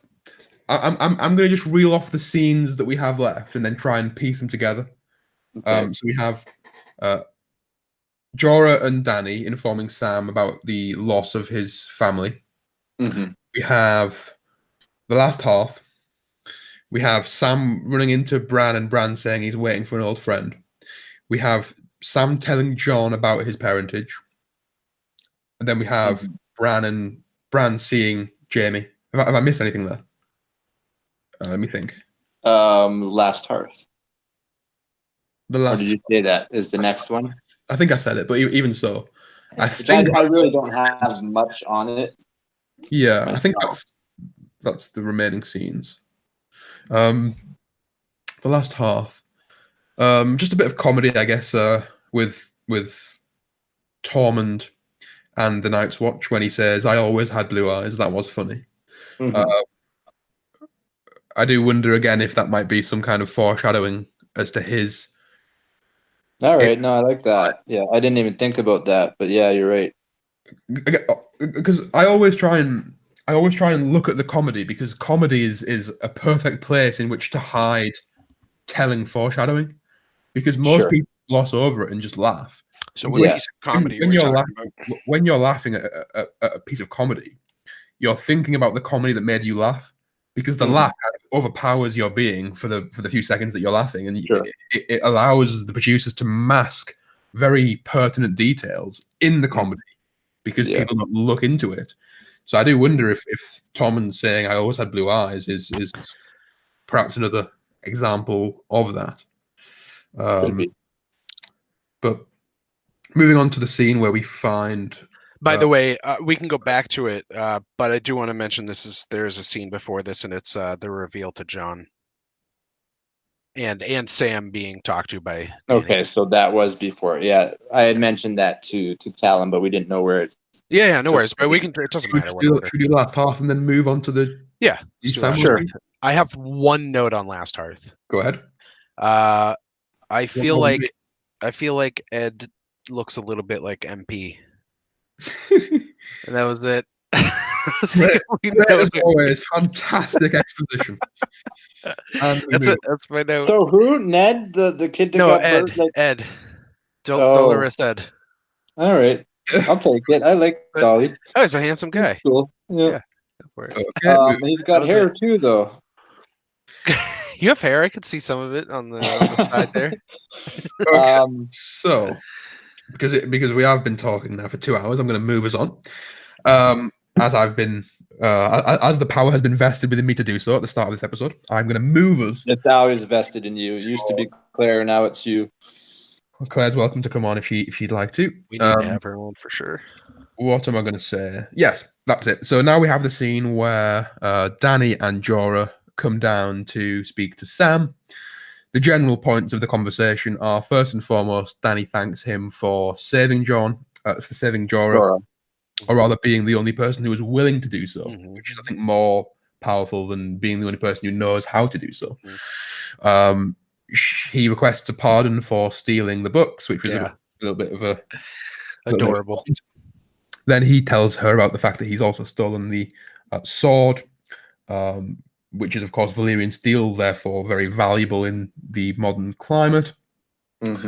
And finally, Dany and Jorah tell Sam about the fate of his family. The first thing I want to say on this is just how bloody brilliant Samwell Tarly's actor is. I can tell you from experience, because I've tried it since the episode just to try and match up. I could not quiver my lip. Yeah, whimper. Yeah. In the way that actor did. The way that he controlled his facial expressions throughout that scene was absolutely exemplary, and he needs to be commended for that. Fantastic acting. But other than the acting, any thoughts on that particular scene? One, you know what? I think, and I just thought of this. I did not make a note on this, but going to what you're talking about, because you seem to have a hard-on for the comedy thing. I think that they hid something in that comedy where he says the book, because obviously, like, Dany looks over at Jorah like, did he just ask for a pardon for stealing a book? You know, like, in this situation, this is ridiculous, right? And so we all laugh and whatever. But they wanted to remind us that he had those books, I think. Right. Yeah. So I think they'll probably come into play again. Oh yeah, absolutely. That's what I think Sam's big thing. He's going to still uncover something more valuable than that lets them win the battle. Whether or not he's instrumental in fighting anybody. Sorry for the phone ringing in the background. It's a phone toll-free service. Yeah. Telemarketers. Shut up. All right, should be done now. You can answer and ask if they have any thoughts on season 8, episode 1. I would have loved it. I wish you would have said that earlier. Too funny. But yeah, where was I? Sorry, I got really interrupted. Sam in the book. Yeah, I still can't remember. Just that he's going to find something valuable again. And... Exactly, that's it. And yeah, whether or not he's instrumental physically in the winning of the war, whatever he finds will definitely be useful. And arguably, he's found the stuff already that's going to lead them to win, which dragon glass or whatever. But that's not it. There's something way more valuable still. Maybe more of like a reason why this is happening. Yeah, sure. Yeah. It's worth mentioning as well that Sam is one of the few members of the living army that has actually killed an other. So he understands what it feels like, what is required to do that. That's one of his strongest points too, right? Is Sam, when his back's up against the wall, he steps forth. He calls himself a coward, but it's not until he's cornered. Like, he's the dog that you don't corner the dog necessarily. His love and his foster child were cornered. I wonder how it would differ if it because Sam is a selfless being, and that's one of his virtues, isn't it? He killed the other to save Gilly and the child. Sure. It makes me wonder if it was, as you said, if it was him with his back against the wall, would that same fight instinct produce itself? I believe it has happened at certain times, at least in the books, and I think even in the show again. But I couldn't say like he arguably did it with his father. I was gonna say by stealing the sword, and in the books he did it at the Happy Port. When he was going up against Darien, he got so pissed off that he was just like, "Okay, I'm dragging your ass out of here." He saved Jorah too. Right. Jorah, nobody else would, right? And that's the point Yes. that they make there is nobody else would, but Sam does, right? Yep. So Sam absolutely does what nobody else will do. And I know we've discussed this at length, but just to repeat here in this video, Ned's line about the only time a man can be brave is when he's scared or afraid or whatever.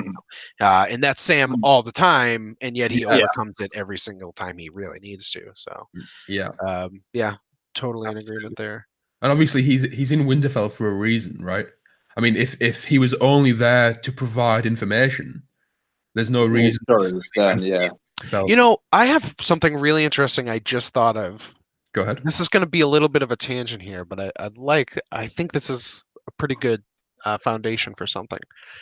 Sam, in a way, is powerful in the same way Bran is. So I'm going to walk you through this a little bit. So he also looks into the past using books.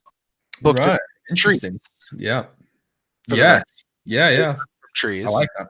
And then I have something to add to that later on. Let me just throw one more thing out there, which is their journeys mirror each other quite literally. They pass each other on their way going opposite directions. And now they're back at Winterfell together. And together, they're the only two people that we know of, at least, that have figured out Jon's true identity.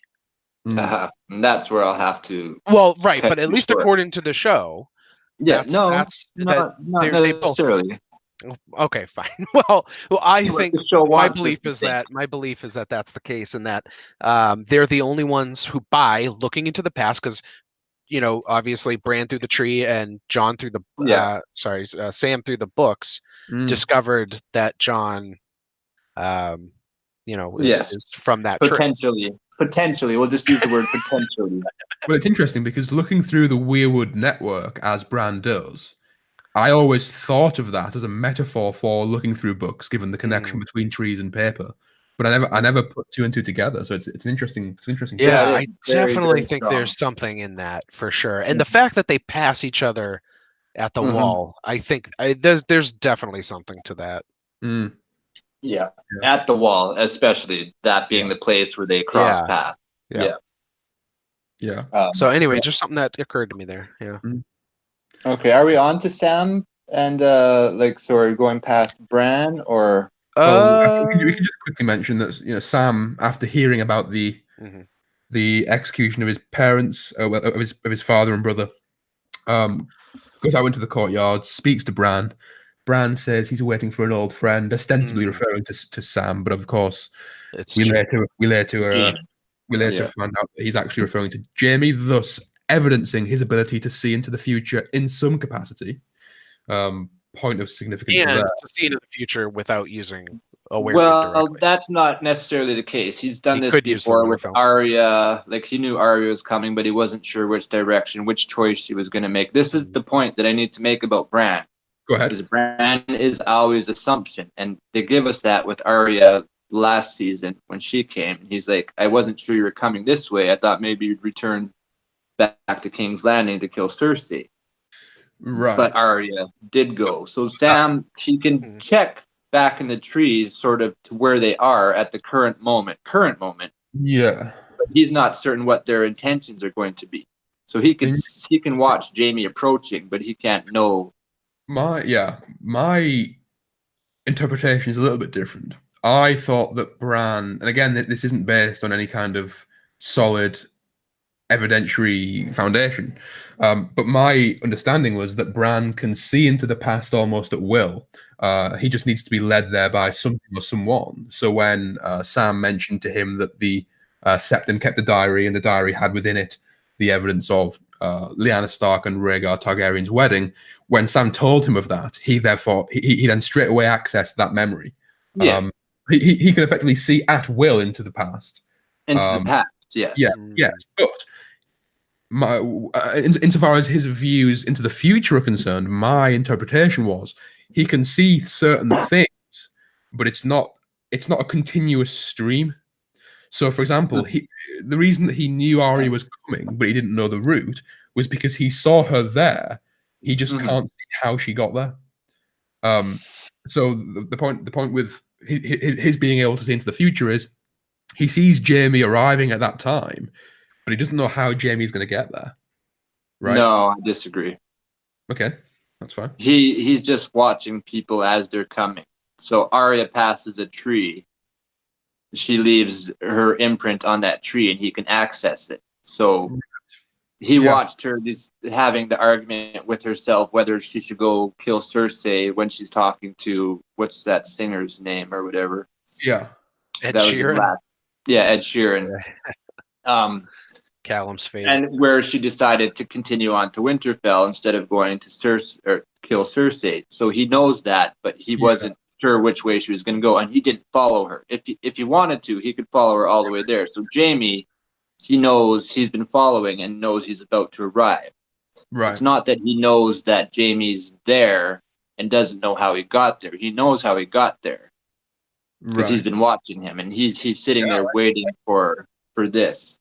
Yeah, it's good. But there is other aspects of Bran. So are you right? So you're maybe saying knowing the future, right? So are you saying that his visions are limited to the weirwoods then? So he sees Jamie approaching by virtue of his ability to peer through the weirwoods. I'm not even sure if it's weirwoods or trees. I don't really know in general.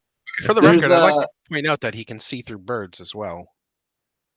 Of course, yeah. So you can follow and stuff like that. Yeah, you're absolutely right. There's also a thing, and the birds kind of throws a little pickle in this, but in the Dunkin' Egg, I think maybe I talked about this with you guys.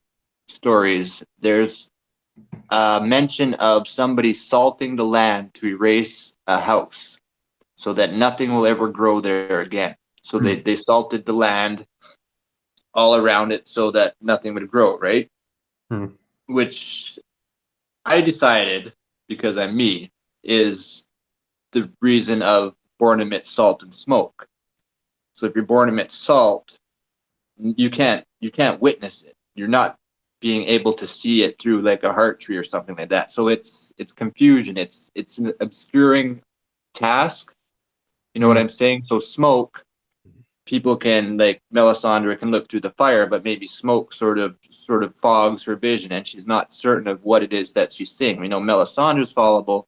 We actually know Bran is fallible from the books because he said that, or no, it was Jojen actually said that Bran was going to die, and afterwards Jojen was fucked up because Jojen got it wrong.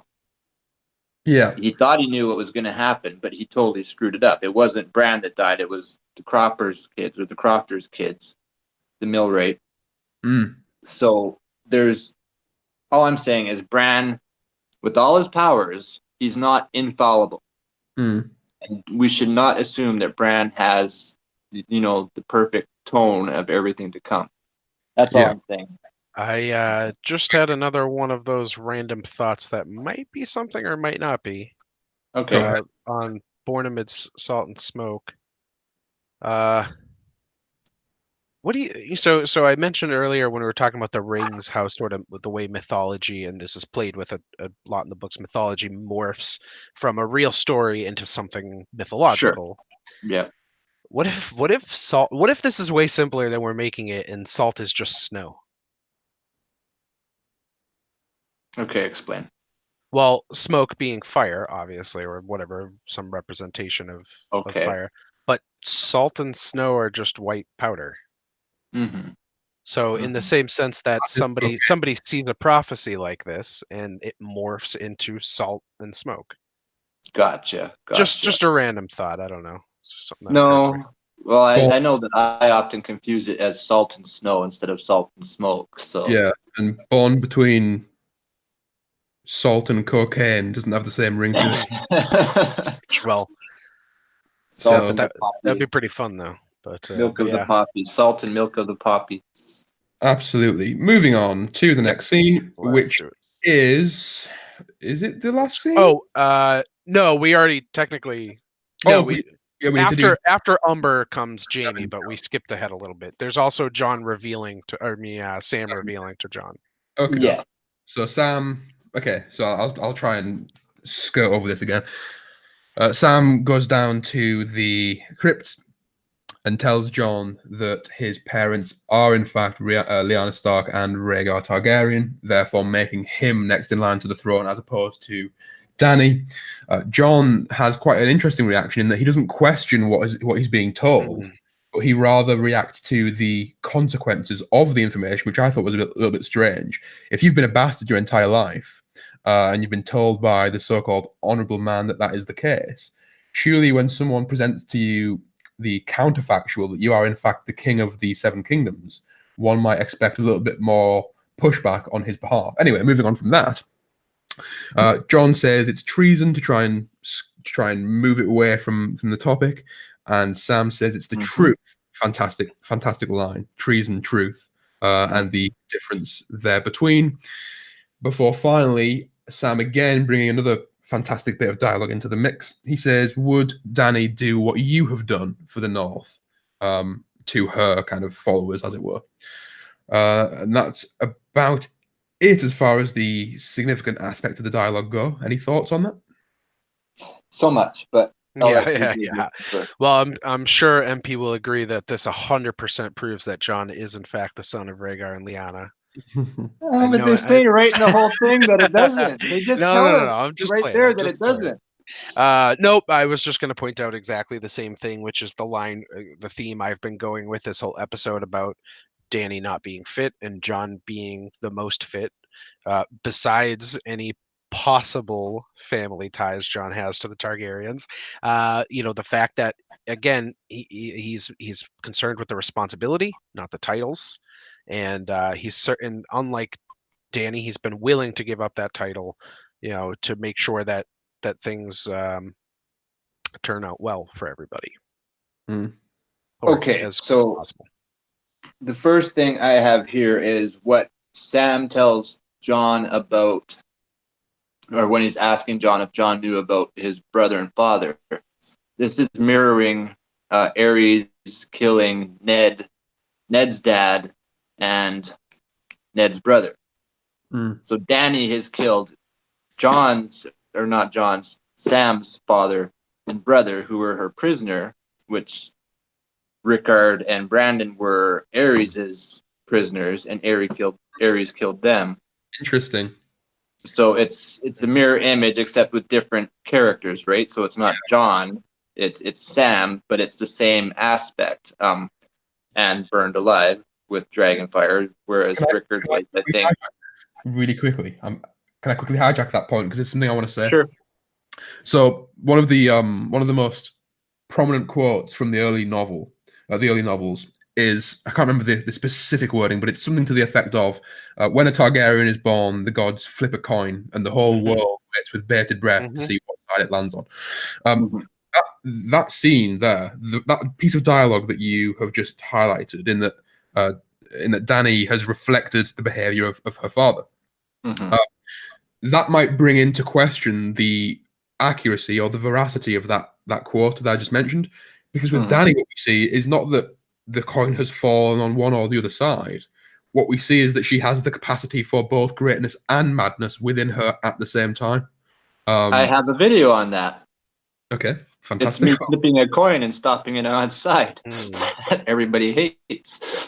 Don't worry. Continue. That was it. Sorry, continue. I wanted to hijack that because it's an interesting point, but you go ahead. Yeah. So no, that was my one point about sort of that aspect of it. Is it's showing Dany, when I said, DJ, I would catch up with you and say that I don't think Dany is going to be a fit ruler. This is kind of that point there. It's showing her to be very similar to Aerys. Now, we can also question what made, or was Aerys as mad as we're led to believe? Sure. Or did he himself think that he had a reason? Maybe he offered Ned's father that choice. I keep saying Ned's father instead of Rickard. And they refused. Sure, but I would say we don't define madness by whether or not somebody has a reason in their own mind of doing something. So even if Aerys believes that he's, even if he believes really, really hard that he had a good reason for it. It's what he did. His actions still indicated that he was Yes, but out when of we his watch mind. Danny doing it by burning everybody alive by dragon fire, we don't have the same reaction yet. Still, that's exactly what she did. She says, Yeah. okay, well, I'll let my dragons fry all of you. Yeah, Whereas I would say Aerys, there's a significant difference here, though. In terms of so when Daenerys does it, we look at it as, or at least I look at it as poor choices. You know, and not to say, I mean, not to say there isn't a little crazy in her, but not the same kind as tying a man up and putting a sword yeah, in front of him. Like that's a level of, you know, he was yes, and sadistic. making him strangle himself Yeah, too. right. But I feel like I That's still feel obviously, like that was a blood ceremony in the end of that, and I do believe, and I've said this before too, that after that happened with Rickard and Brandon, Ares, I believe it said in the Jamie chapter, although I still haven't actually ever gone back to look for it. Jamie was standing outside the door of Ares's room, and the screams that he heard, and he says from Ares raping Rhaella. What was his wife's name? yeah, I think so. I think you might be right. I totally Rhaella. forgot. Yeah. Were like just like made him shudder or whatever, which of course they would. But it always gave me the feeling of what was happening with Miri Mazdur and the tent when Khal Drogo died. Like those two things seem to mirror each other to me, and that's why I always think that that was a blood ceremony. And then afterwards, he got Rhaella pregnant, and we have Dany, who's Oh, obviously a bit more dragon than she is, or she's close to I think dragon. Viserys. And I think Viserys would have been next. But yeah, but I get the I point. know, but Viserys might have been born at that time because we figured out that he's like 3 years older or so. Oh, So I think I might have screwed up on that part. And I didn't mean to go into this. The other thing I want to no, say actually, is, though, hold on though, because we have to think. Not that this is super important, but timeline wise, you have to think. You know, he killed Brandon and Rickard, but that was that was the start of the war. The war lasted at least what, the 2-3 years or something past that. So that could have been true, Viserys's pregnancy, and then a couple years later would be Daenerys's pregnancy. possible. We would have to go back and double Yeah, I'm check not that. 100% I believe, sure, but like, firstly, I believe that Dany is older than John, right? If I'm correct in the timeline. I did research it back at one point. At least arguably from when she was born, she's definitely older than John. And if Viserys was, and given the timeline with Rhaegar and Lyanna and stuff like that, I apply that to it too to figure out Dany's sort of age. all right. Well, let's not get bogged too down in this Yeah, detail, Viserys especially because is old Calum enough is to gonna be fall asleep soon, I think. prior to the beginning of, like, prior to that. Anyways, okay, we'll move on from that. Yes. For the record, anyone who's watching this, the time Don't. the time domestically for me is 2:44 a.m. Dedication Early. right there. Early. Yes. So moving on to the final scene. On a Wednesday, or on a Just Wednesday and a wait, Thursday, no Calum, less. I'm not done here yet. Oh yes, So, oh yes, you are. I'm joking. Go on. no, I'm not. So Sam and Bran says, "I'm not his brother. He trusts you more than anyone." So Bran says this to Sam, which Yeah. I think implies that John and Sam are brothers at the Wall, Yeah, for sure. more than it implies that John and Bran aren't brothers, even though they were raised together. And now, according to everybody else, they're no longer brothers. And then Bran says, "Now is the time," which means this is where I think that Bran possibly is now able to see in the future, because he's trying to predict the future. Now is the time for you to tell John this. But all we have going forward is the future, right? So Bran saying now is the time implies that he knew ahead of time that this was supposed to be the time that Sam has to tell John. Did you get me? Yeah. Okay, You so know, that just was my be something like Bran sees an array of possibilities, and like Doctor he, Strange. you know what's funny? I watched that last night, and that's exactly what I was thinking of. So yeah, Yeah. he watched this array of possibilities, and he basically says, "Well, in all the sequences where we win this, right now is when John finds out," kind of a thing. Mhm. Yeah. Gotcha. So that was my one thing about Bran, maybe possibly knowing the future. Now the last thing I will do to this is when Sam says to John, Bran and I worked it out. I had a High Septon's diary. I had a book, which we have, us as readers have a book. And he says, Bran has whatever he has, which means, in my opinion, just speculation. Bran just has, he sees shit and tries to figure it all out. He doesn't know. Whereas Sam had a book written by a guy who says, I did this, and I did that. Mm. So all I'm saying is all Yeah. Bran has right now currently is assumption. Nothing concrete. Yeah. There's And also that's how I'm leaving that at. I Sam think has a book. yeah. Bran has assumption. He Yeah. has vision. I suppose if you kind of put yourself in the shoes of Sam in that scenario, is it best for him to spend 15 minutes explaining the supernatural nature of Bran's powers, or should he just kind of get onto the meat and bones of the issue? The meat and bones. That's not what I'm talking about. It's the dialogue that the showrunners are giving us. Yeah. Okay. Interesting. I think what He could MP have is said visions. He could have said visions, but what he said was Bran has whatever Yeah. Bran has. Yeah. He could have said visions. Yeah. That's fair. Yeah. Thoughts, DJ? I like it. I like that just that- stuff in the dialogue. just that MP never ceases to amaze me. with I how- mean, the show will finish with a DNA test of modern standards proving R plus L equals J, and still, and MP will still, MP yeah, exactly. will refuse to believe it. Well, The test has been as doctored. soon as I get concrete every proof, illegal and how as it points. soon as I get concrete proof, I will submit. I We'll will, watch. Define concrete proof. I last will get on bended knee and take off my crown and hand it over and say, "You guys are king." Well, no, Well, I can't take credit. It's not as though I came up with the theory. I just think the theory is based in evidence, and there's a lot of evidence for it. And I've always agreed that. I told you guys. Yeah. Everybody knows that I came to that theory before I did anything else, so that's fine. I agree with the theory, and I say that there's lots of evidence there. I just think that it's misleading. in case anybody watching is confused, I don't want to misrepresent, but MP believes that John is not, in fact, the son of Rhaegar and Lyanna. I just want to make sure that's clear, so no one is saying, "What the hell are they talking about?" Yeah. I mean I guess that does need to be clarified. That comment is predicated on the fact that someone has actually sat through 2.5 hours of us talking nonsense to actually get to this point. But if you have, congratulations. Leave a comment. Right now, I think we had some great points this time, guys. I thought we did a good job. Sure. We did. Yeah. Yeah.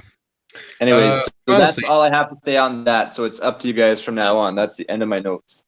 That's okay. Final scene, we have Jamie, and boy oh boy. Speaking of acting and facial expressions, Jamie's facial expression, Bran's facial expression. It was a beautiful scene. Absolutely fantastic. Definitely. I couldn't have pictured a better ending for this particular episode, because the major theme was that of reunions, and what a reunion to end on. Totally. Absolutely fantastic. End of the first episode of the last season, end of the first episode of the first season. Yeah. Just tying all of these little knots together. I suppose anything other than the obvious that requires mentioning here? Just that I really liked the ending. Yeah, I was upset that it was over, but I liked the way they ended it. I suppose the one thing that I'd mention is that some people seem to be looking past some people seem to fail to look past Bran, because what we have here, because of the way that it ended, is the obvious issue of Jamie's previous misdeeds, throwing Bran out of the window and so forth. What people fail to remember is that Dany is in Winterfell. Jamie murdered Dany's father against his oath. How is that going to climax. She's going to want payback, presumably. She's going to want revenge. She's going to want some kind of retribution, you think? You said you saw the trailer, right? So you see the trial. Yeah, going I don't want to on hear anything about that. Oh, yet, sorry, DJ. It's okay. I didn't hear whatever you just said. I would just appreciate if we save that. Yeah, it's best to do that in case of the people. I will say, it's not even just Danny too. I mean, all of the Starks, because all the Starks know Jaime pushed Bran out. I don't think Bran gives a shit. No. You know, or I mean, he doesn't give a shit about anything anymore, obviously. But I think that he just understands that was always going to happen. That there's just is what happened. Yeah, I agree. And I think when he says waiting for an old friend, he doesn't mean that sarcastically. He means that in kind of a, this guy gave me what I am today. Yeah, so yeah, exactly. Yeah, I think Bran and Bran's powers are kind of determinism represented in human form. In that he doesn't take offense that Jaime has pushed him out of the window because it was always going to happen anyway. You know, it wasn't Jaime's choice. Right. It was just the it was just what Jaime did. That was already in motion. Yep. So it would be unreasonable because of the nature of it. A little bit of comedy to add. Calum, you might have seen it. DJ, well, you definitely didn't see it on my Facebook page, but there's a meme out there of it's like a 3-picture meme, and one it's Bran in his wheelchair looking at Jaime, and then there's the other one, the second one of Jaime looking at Bran, and then the third one is Jaime's like shocked face, and it says, or no, Bran says, "Can you give me a push?" Oh, meaning, can you like give me a push in the wheelchair? But it's just so funny. I loved it. Okay, final point. I don't think we've done this before. And I haven't brought this up beforehand, so if you don't want to do this, you don't have to. But rating out of 10? I give it a 2. Oh, out of 10. Sorry. Well, I was like, wow. We go out of 5 on this channel, Calum. Yeah. We got a 5 links on the Meister scale, and I give it a 2. Really? That low? Yeah. This is the lowest I've ever scored an episode, but yeah, I wasn't overall thrilled with much of it. I mean, there was definitely solid bits, but no. Yeah, I would say 3. I think for me it was just a bit of a weak opening, and in the full context of the scope of the fact that this is a six episode season, and there were definitely parts I liked about it, parts that went way above 3, some parts that maybe went a little bit below 3, but I would say it all averaged out in the end. It was kind of an average episode. I would say 3.5. No points, no half links. 3.5. I'm staying with it. I'm conducting. It is the law. It's an institution on this channel, even though I know we're not on my channel today. Yes, but we will be. But on my channel, there are half links. No such thing. A half link cannot be a link. Well, John's Valyrian steel sword would disagree. Anyway. Yes. Chop it in half. It's 3 a.m. You can chop it in half. Anyway, 3 a.m. The reason for the rating being higher is because I'm of the firm belief that once this entire season is finished, we'll look back at this episode and we'll kick ourselves with the extent of foreshadowing that we've missed, because I think this episode is absolutely packed. Oh yeah. Of information that once we have all of the information, all of the scenes and all of the storylines and all of the plot points, we'll look back at this and think we've missed a whole lot in this review. Sure. I think the Last Hearth is a great example of that. Even within the episode, we missed foreshadowing. We missed the foreshadowing in the intro. I have a little bit to add to that too. It's very interesting that the Last Hearth is technically the first Hearth. Right, yeah. Interesting. It's the first major point that they're Yeah. Yes. But no, I agree with you that that's probably going to happen, Cal. But the rating I give it now, based on how I feel about the episode at this time, is what it is. Roger that. And with that, I bid you all farewell. Okay, well, I'll bid you all adieu. Bon voyage. Bye, everyone. Thanks. Nope.